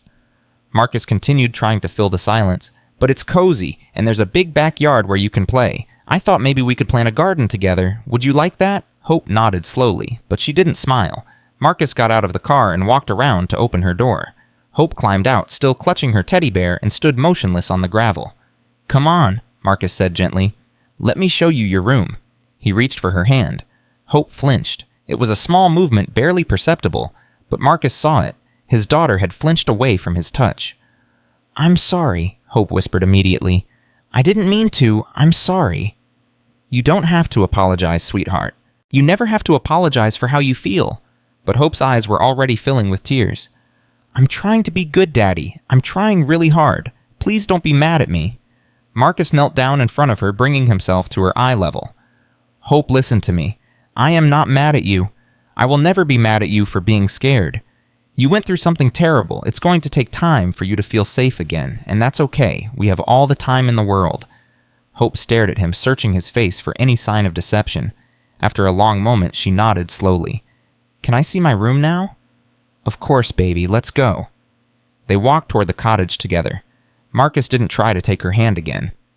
At 7:30 p.m., Marcus made dinner. It was a simple meal, grilled cheese sandwiches, tomato soup, nothing fancy. Marcus had never been much of a cook, and the kitchen in the cottage was still mostly empty. He set the food on the table and called for Hope. She emerged from her room slowly, her eyes scanning the space before she sat down. Eat up, Marcus said, smiling. I know it's not gourmet, but I promise it won't kill you. Hope picked up her sandwich and took a small bite, then another. She ate mechanically, without pleasure, her eyes fixed on the table. Marcus watched her, his heart aching. This wasn't the joyful child who had eaten chicken nuggets with abandon at the hotel. Something had changed. The initial relief of being rescued had worn off, and now the reality of her trauma was setting in. Hope, Marcus said gently, is something wrong? You seem quiet. Hope shook her head quickly. I'm fine, Daddy. I'm being good. You don't have to be good. You can just be you. Hope looked up at him, confusion in her eyes. Miss Vanessa always said I had to be good. She said if I wasn't good, bad things would happen. Miss Vanessa was wrong about a lot of things. She said, Hope's voice dropped to a whisper. She said if I talked too much, you would get annoyed. She said if I asked for things, you would think I was greedy. She said if I cried, you would think I was weak. Marcus felt like someone had punched him in the chest. Hope, none of that is true. You can talk as much as you want. You can ask for anything you need. You can cry whenever you feel like crying. I will never ever think less of you for being human. Hope stared at him. Really? Really, I promise. For a moment, something flickered in Hope's eyes. A tiny spark of trust. But then it was gone, buried beneath layers of fear and doubt. "Okay, Daddy," she said quietly. "I'll try." She went back to eating her sandwich, and Marcus went back to watching her, wondering how long it would take to undo the damage that Vanessa had done. At 9:00 p.m., Marcus tucked Hope into bed. Her new room was small but comfortable. Marcus had painted the walls a soft lavender color, Hope's favorite. He had bought new bedding covered in butterflies and flowers. He had arranged her stuffed animals on a shelf by the window. But as Hope lay in bed, Marcus noticed something that broke his heart. She was lying perfectly still. Her hands were folded on her chest. Her eyes were wide open, staring at the ceiling. She looked like a corpse. "Hope, aren't you tired?" "Yes, Daddy." "Then why aren't you closing your eyes?" Hope was silent for a long moment. Then in a voice barely above a whisper, "I'm scared." "Scared of what, baby?" "Scared that if I fall asleep, I'll wake up back in that place. The place with the bars on the windows. The place where they gave me medicine that made my head feel funny." Marcus's throat tightened. "You're not going back there, Hope. Never, I promise." "But what if you change your mind? What if you decide you don't want me anymore?" "That will never happen." Miss Vanessa said, "Miss Vanessa is in jail. She can't hurt you anymore. She can't lie to you anymore. She can't poison your mind against me anymore." Hope turned her head to look at him. Her eyes were glistening with unshed tears. "Daddy, can I ask you something?" "Anything, sweetheart." "Why did you marry her? Didn't you know she was mean?" The question hit Marcus like a physical blow. He had asked himself the same thing 1,000 times over the past 3 weeks. How had he been so blind? How had he failed to see the monster hiding behind Vanessa's beautiful smile? "I didn't know," Marcus admitted. "When I first met her, she seemed kind and caring. She was nice to you. She made me believe she loved you, but she was pretending. She was hiding who she really was." "Why would someone pretend to be nice?" "Because some people want things, money, power, status, and they're willing to hurt others to get what they want." Hope was quiet for a moment, processing this information. "Daddy, am I one of those things? Something you wanted?" "What do you mean?" "Miss Vanessa said you only adopted me because you wanted people to think you were a good person. She said I was like a trophy, something to show off." Marcus closed his eyes. The pain in his chest was almost unbearable. "Hope, look at me." She turned to face him. "I adopted you because I fell in love with you the moment I saw you. You were sitting in that foster home all alone, hugging your teddy bear like it was the only thing in the world that loved you. And my heart broke. I knew right then and there that I wanted to be your father, not for publicity, not for image, because I loved you." Tears spilled down Hope's cheeks. "Really? Really? You are not a trophy. You are not a publicity stunt. You are my daughter, my real daughter, the best thing that ever happened to me." Hope's lower lip trembled. And then for the first time since they left Atlanta, she reached out and took Marcus's hand. "Will you stay with me?" she whispered. "Until I fall asleep. I'll stay as long as you need me." Hope closed her eyes. Marcus sat beside her bed, holding her small hand in his, listening as her breathing slowly deepened. At 11:17 p.m., Hope finally fell asleep. But Marcus didn't leave. He stayed by her side all night, watching over her, protecting her from the nightmares that lurked in the darkness. The first week in the cottage was hard. Hope moved through the house like a ghost. She tiptoed everywhere, trying not to make noise. She asked permission before taking food from the refrigerator. She flinched whenever Marcus moved too quickly or spoke too loudly. At night, she had nightmares. Marcus would hear her screaming from her room and rush in to find her thrashing in her sheets, crying out for someone to help her. He would hold her until the trembling stopped, whisper reassurances until she fell back asleep. During the day, she rarely spoke. She answered questions with one-word responses. She spent hours staring out the window at nothing in particular. Marcus tried everything. He read her stories. He played games with her. He took her on walks through the woods. But nothing seemed to break through the wall she had built around herself. On the 7th morning, at 8:23 a.m., Marcus found Hope standing at the living room window, staring at the overgrown backyard. "What are you looking at, sweetheart?" Hope pointed at something in the distance. Marcus followed her gaze and saw a small green sprout pushing through the dirt in the corner of the yard. "That little plant," Hope said softly.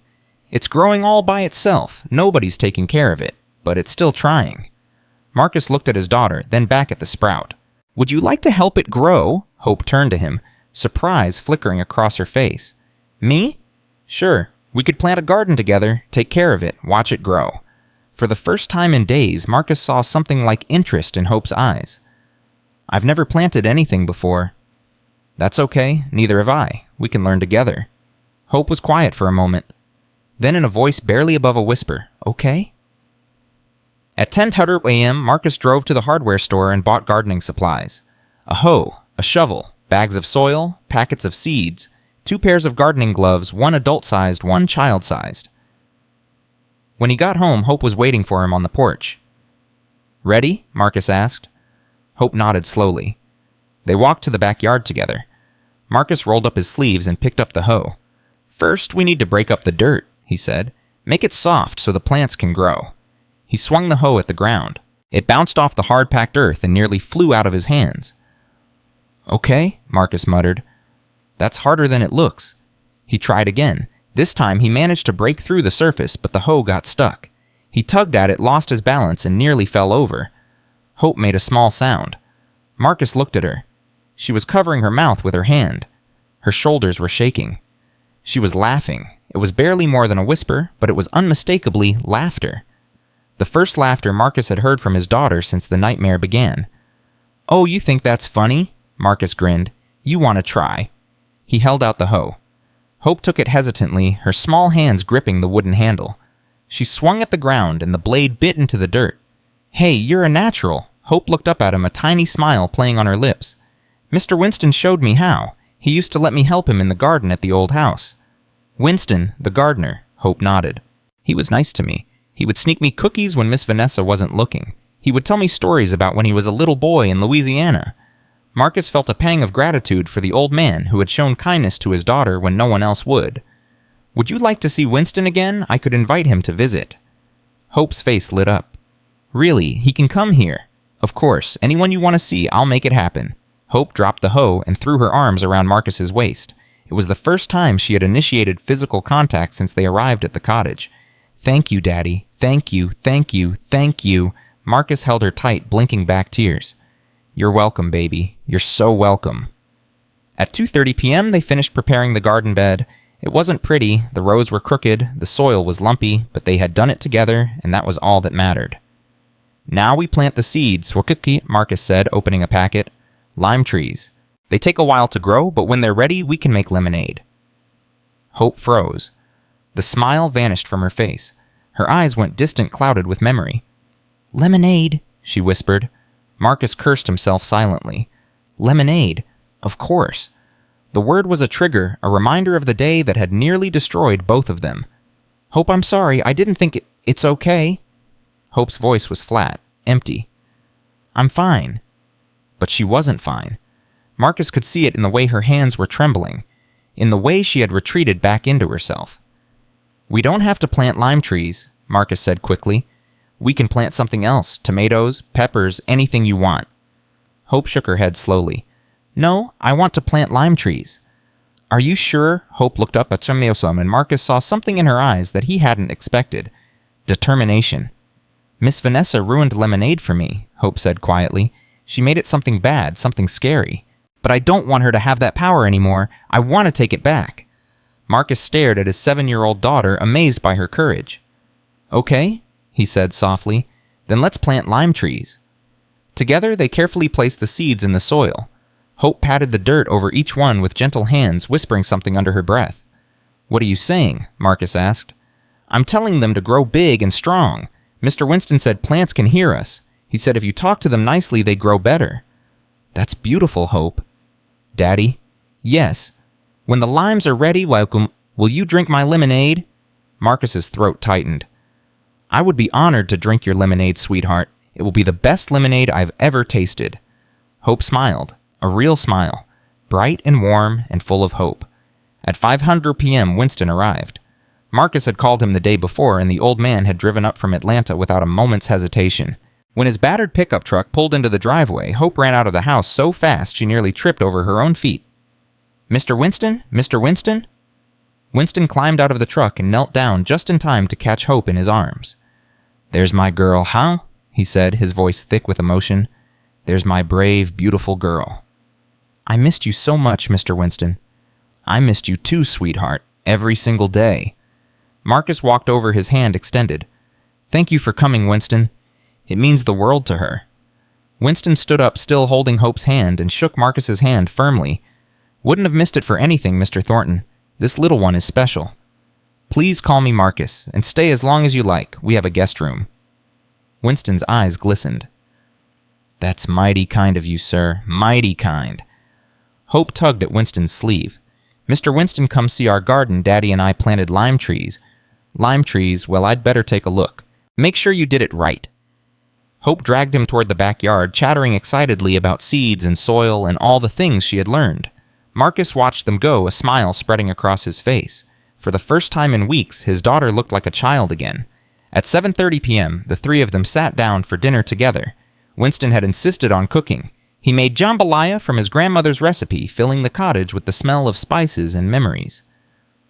"Mr. Winston makes the best food," Hope declared, her mouth full of rice. "Don't talk with your mouth full, sweetheart," Marcus said gently.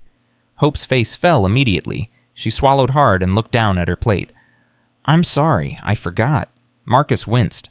He hadn't meant to scold her. It was just an automatic parental correction. But Hope's reaction showed how deeply Vanessa's conditioning had affected her. "Hope, it's okay. You didn't do anything wrong. I was just reminding you about table manners. That's what parents do. Miss Vanessa used to make me leave the table if I ate wrong. She said I was disgusting." Winston set down his fork, his expression hardening. "That woman is a piece of work.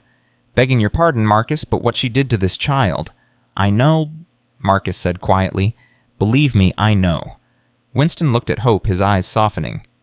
"Listen here, little miss. You can eat however you want in this house. You can talk with your mouth full. You can spill your drink. You can make a mess. Nobody here is going to punish you for being a child." Hope looked at him uncertainly. "Really?" "Really. Now eat your jambalaya before it gets cold." Hope picked up her fork again. This time she ate with more enthusiasm. By the end of the meal, she was laughing at Winston's stories about the mischief he used to get into as a boy growing up in New Orleans. At 9:00 p.m., Winston tucked Hope into bed. Marcus stood in the doorway, watching as the old man pulled the covers up to Hope's chin and smoothed her hair away from her face. "Mr. Winston," Hope said sleepily, "will you come visit again?" "Just try to keep me away, little miss." "Promise." "I promise. Cross my heart." Hope smiled and closed her eyes. Within minutes, she was asleep. Winston stood up and walked quietly out of the room. He closed the door gently behind him. "She's a strong one," Winston said to Marcus. "Most kids would have been broken by what she went through, but not her. She's got a fire inside her." "I know. I just hope I can help her heal." Winston placed a hand on Marcus's shoulder. "You already are, just by being here, just by showing up. That's what she needed all along." At 11:30 p.m., Marcus sat alone on the porch. Winston had gone to bed hours ago. The cottage was silent. The only sounds were crickets chirping and the wind rustling through the oak trees. Marcus stared up at the stars, thinking about everything that had happened. The missed calls, the voicemail, the trial, the healing that was slowly, painfully beginning. He had come so close to losing his daughter forever. If he had ignored that voicemail, if he had gone back to his meeting, if he had let Derek and Vanessa win, the thought made him physically ill. But he hadn't ignored it. He had fought, and he had won. Now came the harder part, the part that couldn't be solved with lawyers and evidence and courtroom drama, the part that required patience and love and time, healing. Marcus looked toward Hope's window. A soft light glowed from behind the curtains. She must have turned on her nightlight, afraid of the dark.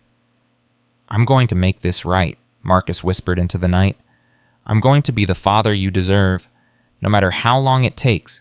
No matter what I have to sacrifice, I will never fail you again." The second week was better. Hope started talking more. She asked questions about the cottage, about the garden, about Marcus's childhood. She laughed at his jokes, even the bad ones. She stopped asking permission before taking food from the refrigerator. But there were still moments. Dark moments. Moments when the trauma surfaced without warning. On the 10th morning at 8:15 a.m., Marcus accidentally dropped a glass in the kitchen. It shattered against the floor with a sharp crash. Hope screamed. She scrambled away from the table, knocking over her chair, and pressed herself into the corner of the room. Her hands were over her head. Her eyes were squeezed shut. Her whole body was trembling. "I'm sorry," she wailed. "I'm sorry, I didn't mean to. Please don't hurt me, please." Marcus stood frozen broken glass at his feet, staring at his daughter in horror. "Hope, it's okay. It was just a glass. I dropped it. It was my fault." But Hope wasn't listening. She was trapped in a memory, reliving something terrible that Marcus couldn't see. "I'll be good," she sobbed. "I'll be quiet. I'll do whatever you want. Just please, please don't lock me in the closet again. Please." The closet. Vanessa had locked her in a closet. Marcus felt rage surging through him. Pure white-hot rage. He wanted to drive back to Atlanta, march into that prison, and wrap his hands around Vanessa's throat. But his daughter needed him. Here. Now. He knelt down, careful not to move too quickly. "Hope, sweetheart, it's Daddy. You're safe. You're not in the closet. You're in our new house in Georgia with me." Hope's eyes opened slowly. She looked around, confused, as if she didn't know where she was. "Daddy? I'm here. You're okay. Nothing bad is going to happen to you."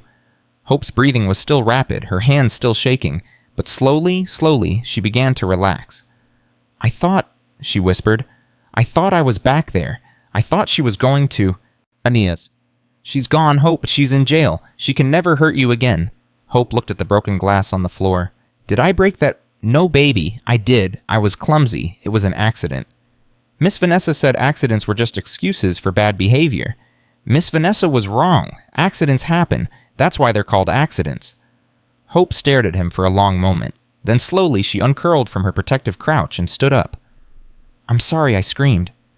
"Don't apologize. You had a flashback. It's a normal response to trauma. It might happen again, and that's okay. We'll get through it together."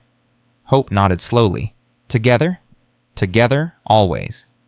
At 3:00 p.m. that afternoon, Marcus made a phone call. Dr. Rebecca Okonkwo was a child psychologist who specialized in trauma recovery. She had come highly recommended by Victoria Chen, and she had agreed to make weekly visits to the cottage. "Mr. Thornton," Dr. Okonkwo said over the phone, "based on what you've described, Hope is experiencing symptoms of post-traumatic stress disorder. The flashbacks, the hypervigilance, the difficulty sleeping, these are all classic signs. What can I do to help her?" "The most important thing is to create a safe, predictable environment. Consistency is key.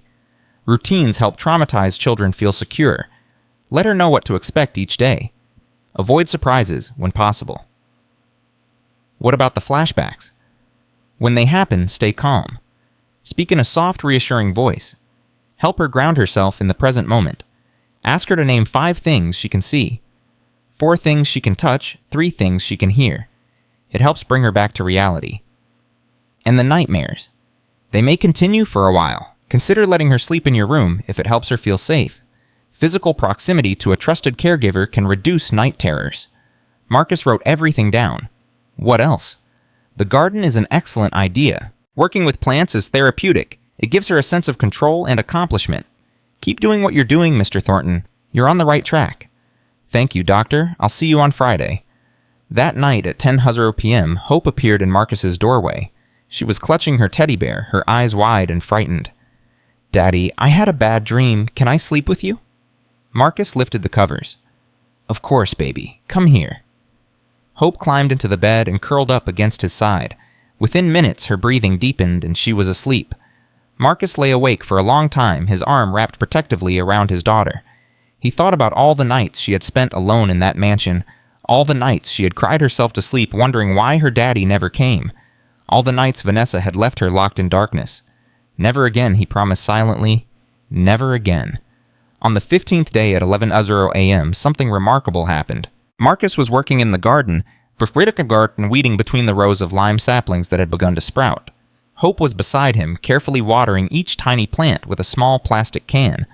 A butterfly landed on her hand. Hope froze, staring at it with wonder. It was a monarch butterfly, its orange and black wings brilliant in the sunlight. "Daddy, look," she whispered. "It's so beautiful." "It chose you," Marcus said softly. "That means you're special." Hope watched the butterfly for a long moment. Then she lifted her hand slowly, and the butterfly took flight, spiraling upward into the blue sky. "Daddy," Hope said, still staring at the sky where the butterfly had disappeared. "Yes, sweetheart." "I think I'm starting to feel better." Marcus's heart swelled. "Yeah? Yeah. It doesn't hurt as much anymore. When I think about Miss Vanessa, I mean. Before it felt like there was a rock in my chest. A big, heavy rock that made it hard to breathe. But now, now the rock is getting smaller. That's wonderful, Hope. That's exactly how healing works. The rock gets smaller little by little until one day it's gone." Hope turned to look at him. Will it ever go away completely? Marcus considered the question carefully. He didn't want to lie to her. Maybe not completely. Some wounds leave scars, but scars fade over time. And even if they never disappear entirely, they stop hurting. They become part of who you are, part of what makes you strong. Hope nodded slowly, absorbing this. Daddy? Yes. Thank you for fighting for me. Thank you for not giving up. Marcus reached out and pulled his daughter into a hug. She didn't flinch. She didn't stiffen. She simply melted into his embrace, her small arms wrapping around his neck. I will always fight for you, Hope. Always. No matter what. I know, Daddy. I know. At 6:30 p.m., Marcus's phone rang. He was in the kitchen preparing dinner when he saw the caller ID. It was Victoria Chen. Victoria, what's going on? I have news about Vanessa. Marcus stepped away from the stove, lowering his voice. What kind of news? She tried to make a deal with the prosecutor. She offered to testify against Derek in exchange for a reduced sentence. And they turned her down. The evidence against her is overwhelming. The video, the testimony, Hope's notebook, they don't need her cooperation. So what happens now? Her trial starts next month. She's facing 15 to 20 years for child abuse, perjury, and conspiracy. Derek is looking at 10 to 15. Marcus felt a wave of grim satisfaction. Good. They deserve every day of it. There's something else. Vanessa has been making statements, threatening statements. She says when she gets out, she's going to find you and Hope. She says she's going to make you pay for destroying her life. Marcus's hand tightened on the phone. Let her try. I'm serious, Marcus. She's unstable. You might want to consider additional security measures. I'll take it under advisement. Thank you for letting me know. He ended the call and stood in the kitchen, his mind racing. Vanessa was threatening them. Even from behind bars, she was still trying to cast a shadow over their lives. But Marcus wasn't afraid. Not anymore. He had fought monsters before. He had won. And if Vanessa ever tried to hurt his daughter again, he would destroy her. Completely. Permanently. That was a promise. At 8:00 p.m., Marcus and Hope sat on the porch watching the sunset. The sky was painted in shades of orange and pink and gold. Fireflies were beginning to emerge, their tiny lights blinking in the gathering dusk. It's beautiful here, Hope said softly. I like it so much better than the old house. Me too, sweetheart. Daddy. Yes. Can we stay here forever? Marcus looked at his daughter, at her peaceful face illuminated by the fading light, at the calm in her eyes that had been absent for so long. Yes, baby, we can stay here forever. This is our home now, yours and mine, and nobody will ever take it away from us. Hope leaned her head against his shoulder. I love you, Daddy. I love you too, Hope. More than anything in the world. They sat together in silence, watching the last rays of sunlight disappear below the horizon. And for the first time in weeks, Marcus felt something he had almost forgotten. Peace. 6 months had passed since Marcus and Hope moved to the cottage in the Georgia hills. The lime trees in the garden had grown beyond anyone's expectations. What had started as tiny seeds buried in the dirt were now sturdy saplings, their branches heavy with bright green fruit that was just beginning to turn yellow at the edges. Hope had changed too. She laughed more now. She ran through the garden without fear. She slept through most nights without nightmares. The therapy sessions with Dr. Okonkwo had helped, but it was the daily routine of planting and watering and watching things grow that had truly healed her spirit. At 7:30 a.m. on a crisp October morning, Marcus stood at the kitchen window, watching his daughter in the garden. Hope was kneeling beside the lime trees, talking to them softly, the way Winston had taught her. She touched each leaf with gentle fingers, checking for pests, making sure the plants were healthy. She looked happy. Truly, genuinely happy. Marcus smiled, but the smile faded as his phone buzzed in his pocket. He pulled it out and saw a text message from Victoria Chen. Vanessa's trial concluded yesterday. Guilty on all counts. Sentenced to 18 years. Derek got 12. It's over. Marcus stared at the message for a long moment. 18 years. By the time Vanessa got out, Hope would be 25 years old. A grown woman. Safe. It was finally over. Daddy, Hope's voice cut through his thoughts. She was running toward the house, her face flushed with excitement, something clutched in her small hands. Daddy, look, the limes are turning yellow. Mr. Winston said that means they're almost ready. Marcus tucked the phone back in his pocket and stepped outside. Let me see, sweetheart. Hope held up her hands. Nestled in her palms was a lime that was no longer green. It was a beautiful shade of yellow gold, perfectly round. At its skin, smooth and fragrant. It's beautiful, Marcus said. The first one of the season. Can we pick them today? Can we make lemonade? The question hit Marcus like a punch to the chest. Lemonade. For 6 months, neither of them had spoken that word. It had become an unspoken boundary, a line that neither was willing to cross. The lime trees grew. The fruit ripened. But the purpose for which they had been planted remained unaddressed. Until now. Are you sure? Marcus asked carefully. We don't have to if you're not ready. Hope's smile faltered for just a moment. A shadow crossed her face, the ghost of an old fear, but then her jaw set with determination. I'm ready, Daddy. I want to do it. I want to make lemonade again. Marcus knelt down so he was at eye level with his daughter. Hope, listen to me. There's no pressure here. If you want to wait... I don't want to wait. Hope's voice was firm. Miss Vanessa took lemonade away from me. She turned it into something bad, but it's not bad. It's just lemonade, and I'm not going to let her win anymore. Marcus felt tears prick at the corners of his eyes. His 7-year-old daughter, no, she was 8 now, her birthday had been last month, was braver than most adults he knew. Okay, sweetheart, let's pick some limes. At 9:00 a.m., they walked into the garden together. The morning sun was warm on their faces. Birds sang in the oak trees. A gentle breeze rustled through the leaves, carrying the sweet scent of ripe fruit. Hope approached the lime trees with reverence. These were her trees. She had planted them with her own hands.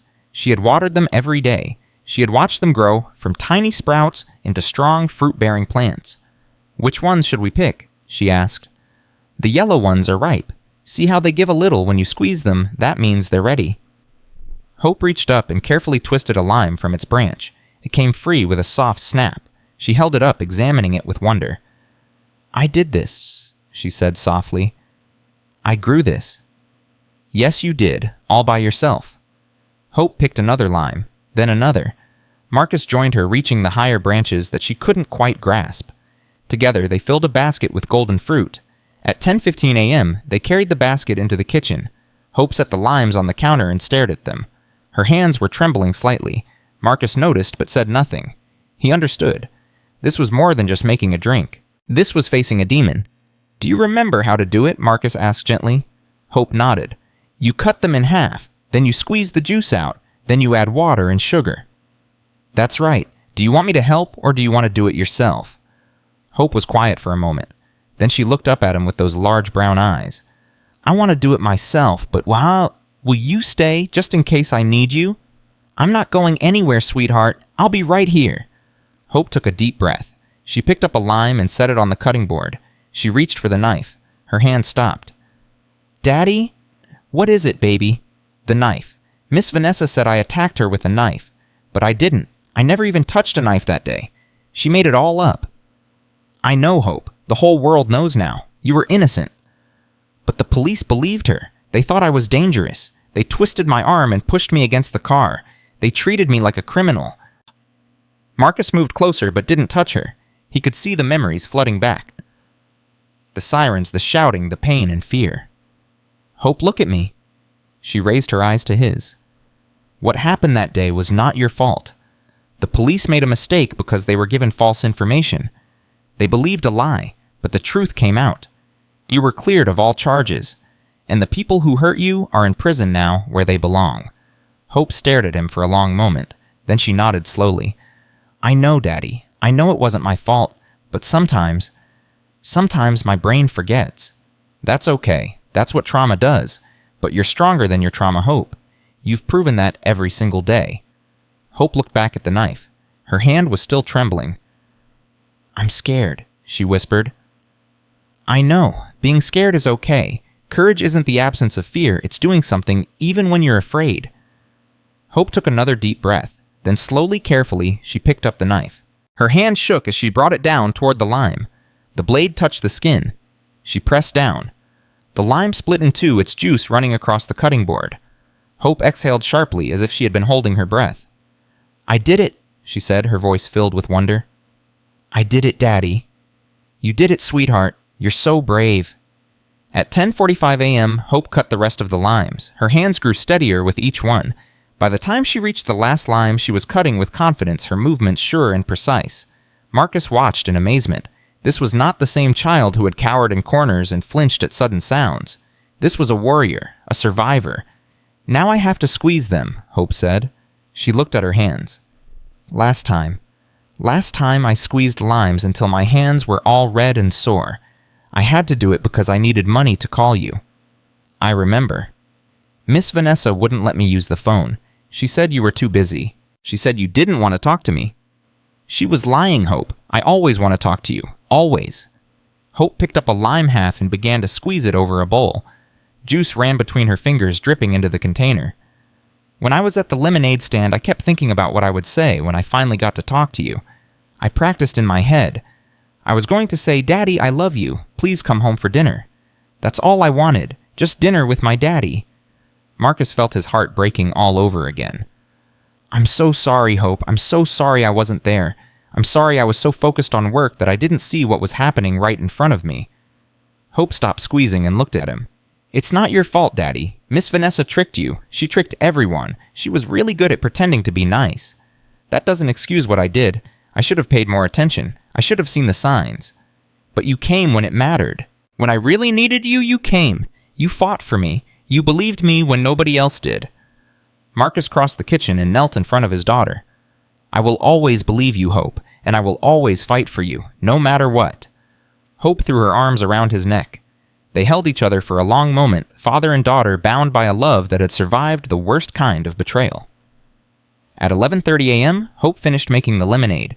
The pitcher sat on the counter filled with pale yellow liquid. Hope had added water and sugar, tasting and adjusting until she got it just right. It's ready, she announced. Marcus looked at the pitcher. Such a simple thing, just lemonade, but it represented so much more courage, healing, the reclaiming of something that had been stolen. Do you want to pour the first glass? He asked. Hope nodded. She carefully lifted the pitcher. It was heavy, and she had to use both hands and poured lemonade into 2 glasses. She handed one to Marcus. For you, Daddy? Marcus took the glass. He looked at it, then at his daughter. Should we make a toast? Hope giggled. What's a toast? It's when you say something special before you drink, something meaningful. Okay, what should we say? Marcus thought for a moment. How about, to new beginnings? Hope shook her head. No, I have a better one. What? Hope raised her glass, her face solemn. To not letting the bad guys win. Marcus laughed even as tears rolled down his cheeks. To not letting the bad guys win. They clinked their glasses together. The sound was bright and clear, like a bell ringing in the morning air. And then they drank. The lemonade was perfect, tart and sweet with just the right balance. But more than that, it was freedom. It was victory. It was proof that even the deepest wounds could heal. How is it? Hope asked anxiously. Is it okay? Marcus set down his glass and pulled his daughter into his arms. It's the best lemonade I've ever tasted, he said. The absolute best. At 1:00 p.m., Winston arrived for his weekly visit. He pulled up in his battered pickup truck, the same truck he had driven for 20 years. When he climbed out, Hope ran to greet him. Mr. Winston, I made lemonade. Winston's weathered face broke into a wide smile. You did? Well, I'll be. I've got to try some of that. They walked to the porch together, where Marcus had set up a small table with the pitcher of lemonade and several glasses.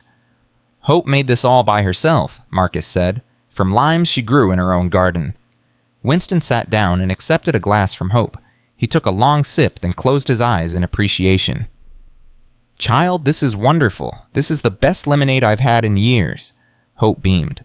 Really, you're not just saying that. I never lie about lemonade. This is the real thing. They sat together on the porch, drinking lemonade and watching the afternoon sun filter through the oak trees. Winston told stories about his childhood in Louisiana. Hope talked about school. She had started 3rd grade last month, making friends, getting good grades. At 2:30 p.m., Marcus's phone rang. He glanced at the caller ID and frowned. It was an unknown number. Excuse me, he said, stepping away from the porch. Hello. Is this Marcus Thornton? A woman's voice, crisp and professional. Yes, who's calling? My name is Patricia Wellman. I'm a producer at CNN. We're doing a special report on child abuse and the failure of protective systems. We've heard about your daughter's case, and we'd like to interview you. Marcus's jaw tightened. How did you get this number? Mr. Thornton, your case has attracted national attention. The video of your wife planting evidence has been viewed millions of times. People want to know how a child could be so failed by the very systems designed to protect her. My daughter has been through enough. She doesn't need to relive it on national television. We wouldn't interview your daughter, we'd interview you. You could share your perspective, raise awareness, help prevent this from happening to other children. Marcus was silent for a long moment. He looked back at the porch where Hope was laughing at something Winston said. "I'll think about it," he said finally, but no promises. "That's all I ask. I'll send you my contact information." The call ended. Marcus stood there staring at his phone. The idea of going public, of sharing their story with the world, filled him with unease. But there was also a part of him that understood the importance of speaking out. How many other children were suffering in silence right now? How many were trapped with abusers, too scared to speak up, convinced that no one would believe them? If his story could help even one child, wasn't that worth the discomfort? At 4:00 p.m., Winston prepared to leave. Hope hugged him tightly at the door. "Thank you for coming, Mr. Winston. I love you." "I love you too, little miss. You keep taking care of those lime trees you hear." "I will, I promise." Winston climbed into his truck and drove away, waving out the window until he disappeared around the bend. Hope turned to Marcus. "Daddy, can I ask you something?" "Of course, sweetheart." "What happened to Miss Vanessa? You said she was in jail, but I don't know what that means exactly." Marcus hesitated. He had shielded Hope from the details of the trial, not wanting to burden her with more pain. But she was asking now, and she deserved the truth. "She was found guilty of hurting you," Marcus said carefully. "The judge decided she had to stay in prison for a long time as punishment." "How long?" 18 years. Hope's eyes widened. "That's longer than I've been alive." "Yes, it is." "So she can't hurt me anymore?" "No, baby, she can never hurt you again." Hope was quiet for a moment, processing this information. "What about Mr. Derrick, the mean lawyer?" "He's in prison too, for 12 years. Hope nodded slowly. "Good. They were bad people. They deserved to be punished." Marcus was surprised by the clarity in her voice. There was no gloating, no vindictiveness, just a simple acceptance of justice. "Are you okay?" he asked. "Yes." Hope looked up at him. "I used to be really scared that she would come back, that she would find me and hurt me again, but now I know she can't. I feel free." "That's exactly how you should feel, sweetheart. Free." At 6:00 p.m., Marcus made dinner. He had gotten better at cooking over the past 6 months. Nothing fancy, just simple, hearty meals that filled the cottage with warmth and good smells. Tonight he made spaghetti with meatballs, Hope's favorite. She sat at the table, setting out napkins and forks, chattering about her day. "Daddy, can we invite my friend Lily over next weekend? She's never seen the cottage and I want to show her my garden."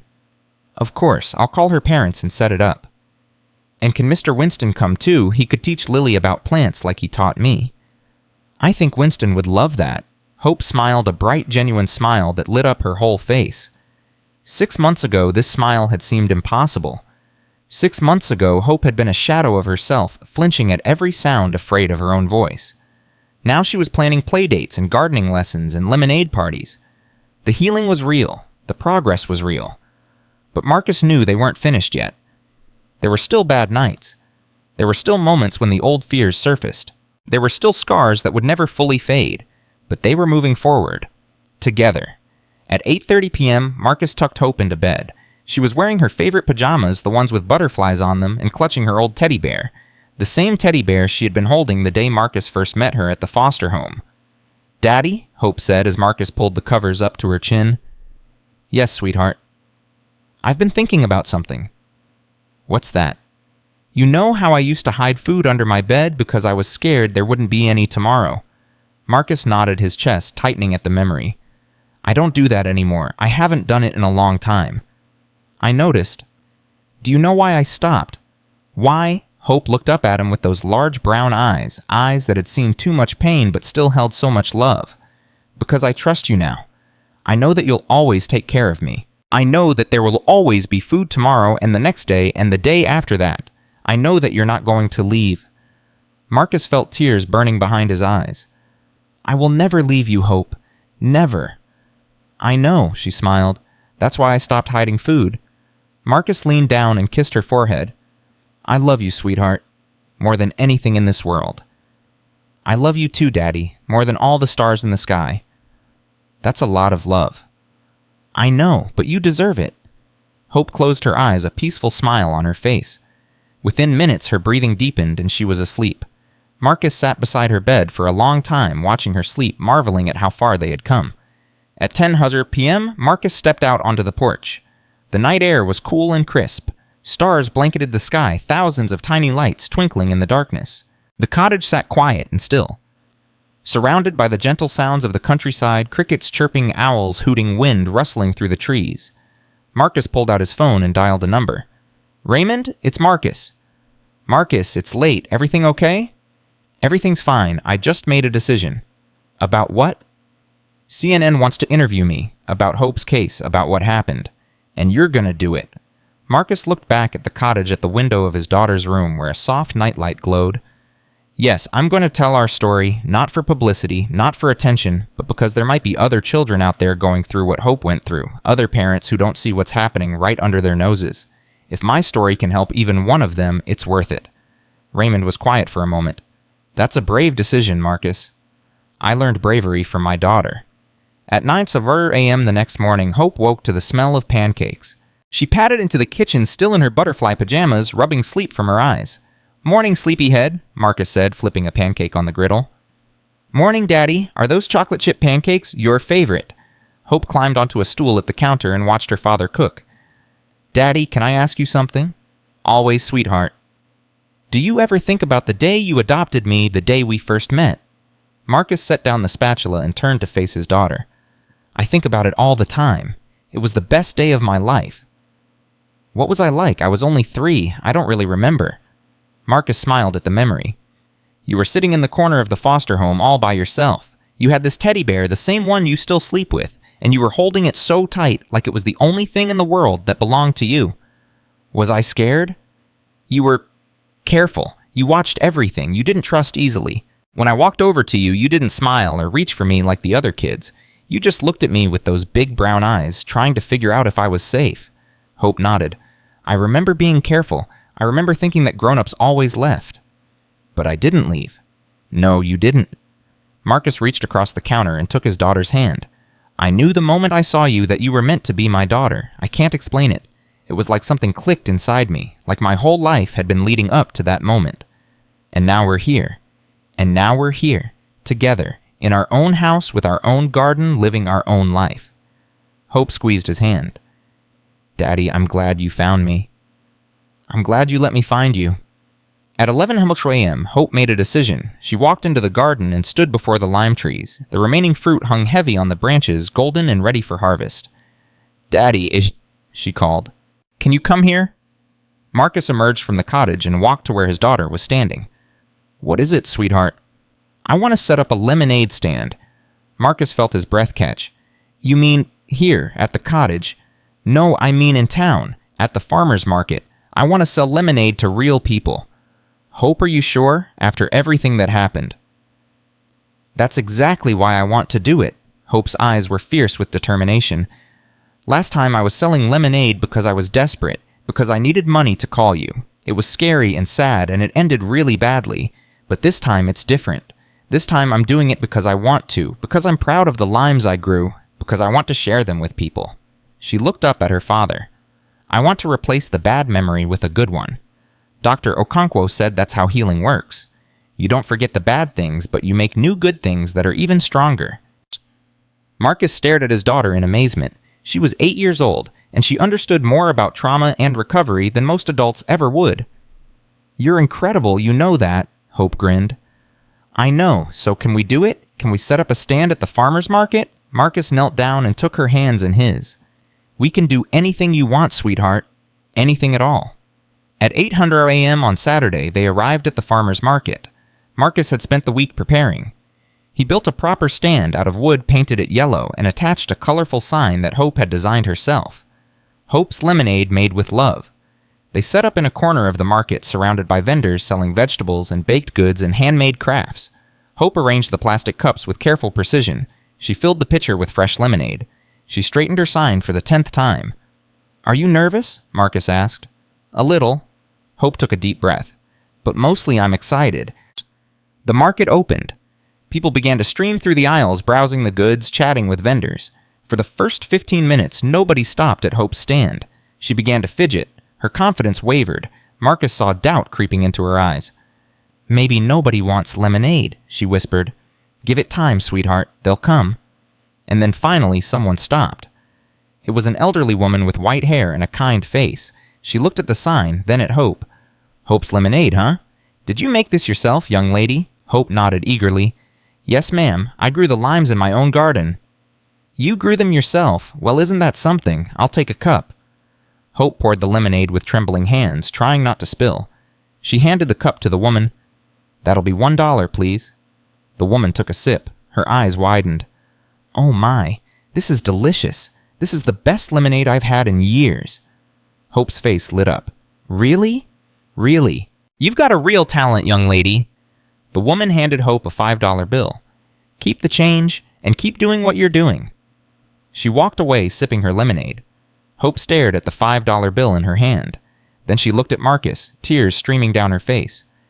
"Daddy," she whispered. "She liked it. She really liked it." "Of course she did, sweetheart. Your lemonade is amazing." After that, the customers came steadily. Word spread through the market about the little girl with the homemade lemonade. People lined up to try it. They complimented Hope on the taste. They asked about her garden. They told her she was a natural entrepreneur. By noon, Hope had sold every drop of lemonade. She stood behind her empty stand, surrounded by a pile of cash and coins, her face glowing with pride. "Daddy, look how much money I made." "That's fantastic, Hope. You worked really hard." "What should I do with it?" Marcus smiled. "It's your money. You can do whatever you want with it." Hope thought for a moment. Then her face lit up with an idea. "I want to donate it, to help other kids like me, kids who don't have anybody to fight for them." Marcus felt his heart swell with love. "That's a beautiful idea, sweetheart. We'll find a charity that helps foster children, and you can give them every penny." Hope nodded, satisfied. Then she looked at her father with sudden intensity. "Daddy?" "Yes." "Thank you for answering the phone." Marcus blinked. "What do you mean?" "That day, when I called you 3 times, you could have ignored me. You could have gone back to your meeting, but you listened to my message. You came to save me." Hope's voice trembled. "If you hadn't answered, I don't know what would have happened to me." Marcus pulled his daughter into a tight embrace. "I will always answer when you call, Hope. Always. No matter what I'm doing. No matter how important I think it is. Nothing is more important than you." Hope hugged him back, her small arms wrapped around his waist. "I love you, Daddy." "I love you too, baby, more than words can say." At 6:00 p.m., they drove home to the cottage. Hope fell asleep in the back seat, exhausted but happy. Marcus glanced at her in the rearview mirror, watching her peaceful face as she dreamed. She had come so far. They both had. 1 year ago, Marcus Thornton had been a billionaire who thought he had everything. Money, power, success. But he had been missing the one thing that truly mattered: connection with his daughter. It had taken a crisis to wake him up. It had taken almost losing hope to make him realize what he had. But he had learned. He had changed. And now he was determined to never go back to the man he used to be. At 7:30 p.m., Marcus carried Hope inside and tucked her into bed. She stirred as he laid her down. "Daddy?" "I'm here, sweetheart." "Today was the best day ever." "It really was." Hope smiled sleepily. "Daddy, I'm not scared anymore." "Not scared of what?" "Anything. Not of lemonade. Not of bad people. Not of being alone." She reached up and touched his face. "Because I know you'll always be there. I know you'll always protect me." Marcus took her hand and held it against his cheek. "Always, Hope. Forever and always." Hope closed her eyes. "Forever and always," she repeated. And then she was asleep. At 10:00 p.m., Marcus sat on the porch looking up at the stars. The night was quiet, peaceful. The kind of night that made you feel like everything was going to be okay. He thought about the journey that had brought them here. The missed calls, the terrifying voicemail, the nightmare of the arrest, the triumph of the trial, the long, slow process of healing. It had been the hardest year of his life, but it had also been the most important. He had learned what really mattered. Not money, not business, not empire building. Family, love, being present for the people who need you most. Marcus pulled out his phone and looked at the call log. 3 missed calls from Hope from that day that seemed like a lifetime ago. He would never miss another call from his daughter. Not ever. He closed his eyes and made a silent promise to himself. From this day forward, he would be the father Hope deserved. He would be there for every scraped knee, every bad dream, every moment of doubt and fear. He would listen. He would believe her. He would fight for her, no matter what. The next morning at 7:00 a.m., Marcus woke to the sound of laughter. He walked into the kitchen to find Hope already awake, standing at the counter squeezing limes into a bowl. "What are you doing, sweetheart?" Hope looked up, grinning. "Making lemonade for breakfast. I thought we could start the day the right way." Marcus laughed and walked over to join her. "That sounds perfect." They worked side by side, cutting and squeezing and mixing. The kitchen filled with the sweet tart scent of fresh citrus. When the pitcher was full, Hope poured 2 glasses and handed one to Marcus. "To us," she said, raising her glass. "To us," Marcus agreed. They clinked glasses and drank. The lemonade was perfect, and so was the moment. And so was their life.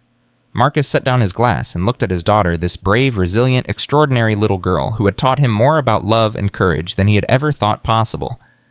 "Hey, Hope. Yes, Daddy. I'm proud of you, not just for the lemonade stand or the garden or any of that. I'm proud of the person you are. I'm proud of how strong you've been. I'm proud to be your father." Hope's eyes shone with tears. "I'm proud of you too, Daddy, for coming to save me, for believing in me, for never giving up." She set down her glass and threw her arms around him. Marcus held her tight, feeling her heartbeat against his chest, feeling the warmth of her small body, feeling the unbreakable bond between father and daughter. They had been through hell together, but they had come out the other side, and now standing in the kitchen of their little cottage, surrounded by the smell of fresh lemonade and the light of the morning sun, Marcus knew one thing with absolute certainty. This was what mattered. This moment. This child. This love. Not the billions of dollars in his bank account.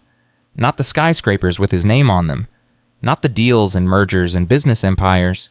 Just this. A father and his daughter making lemonade together on a quiet morning in the Georgia hills. This was success. This was wealth. This was everything. Marcus kissed the top of Hope's head and held her even tighter. "I love you, Hope," he whispered. "I love you too, Daddy." And in that moment, Marcus Thornton understood that he was the richest man in the world because he had answered the call.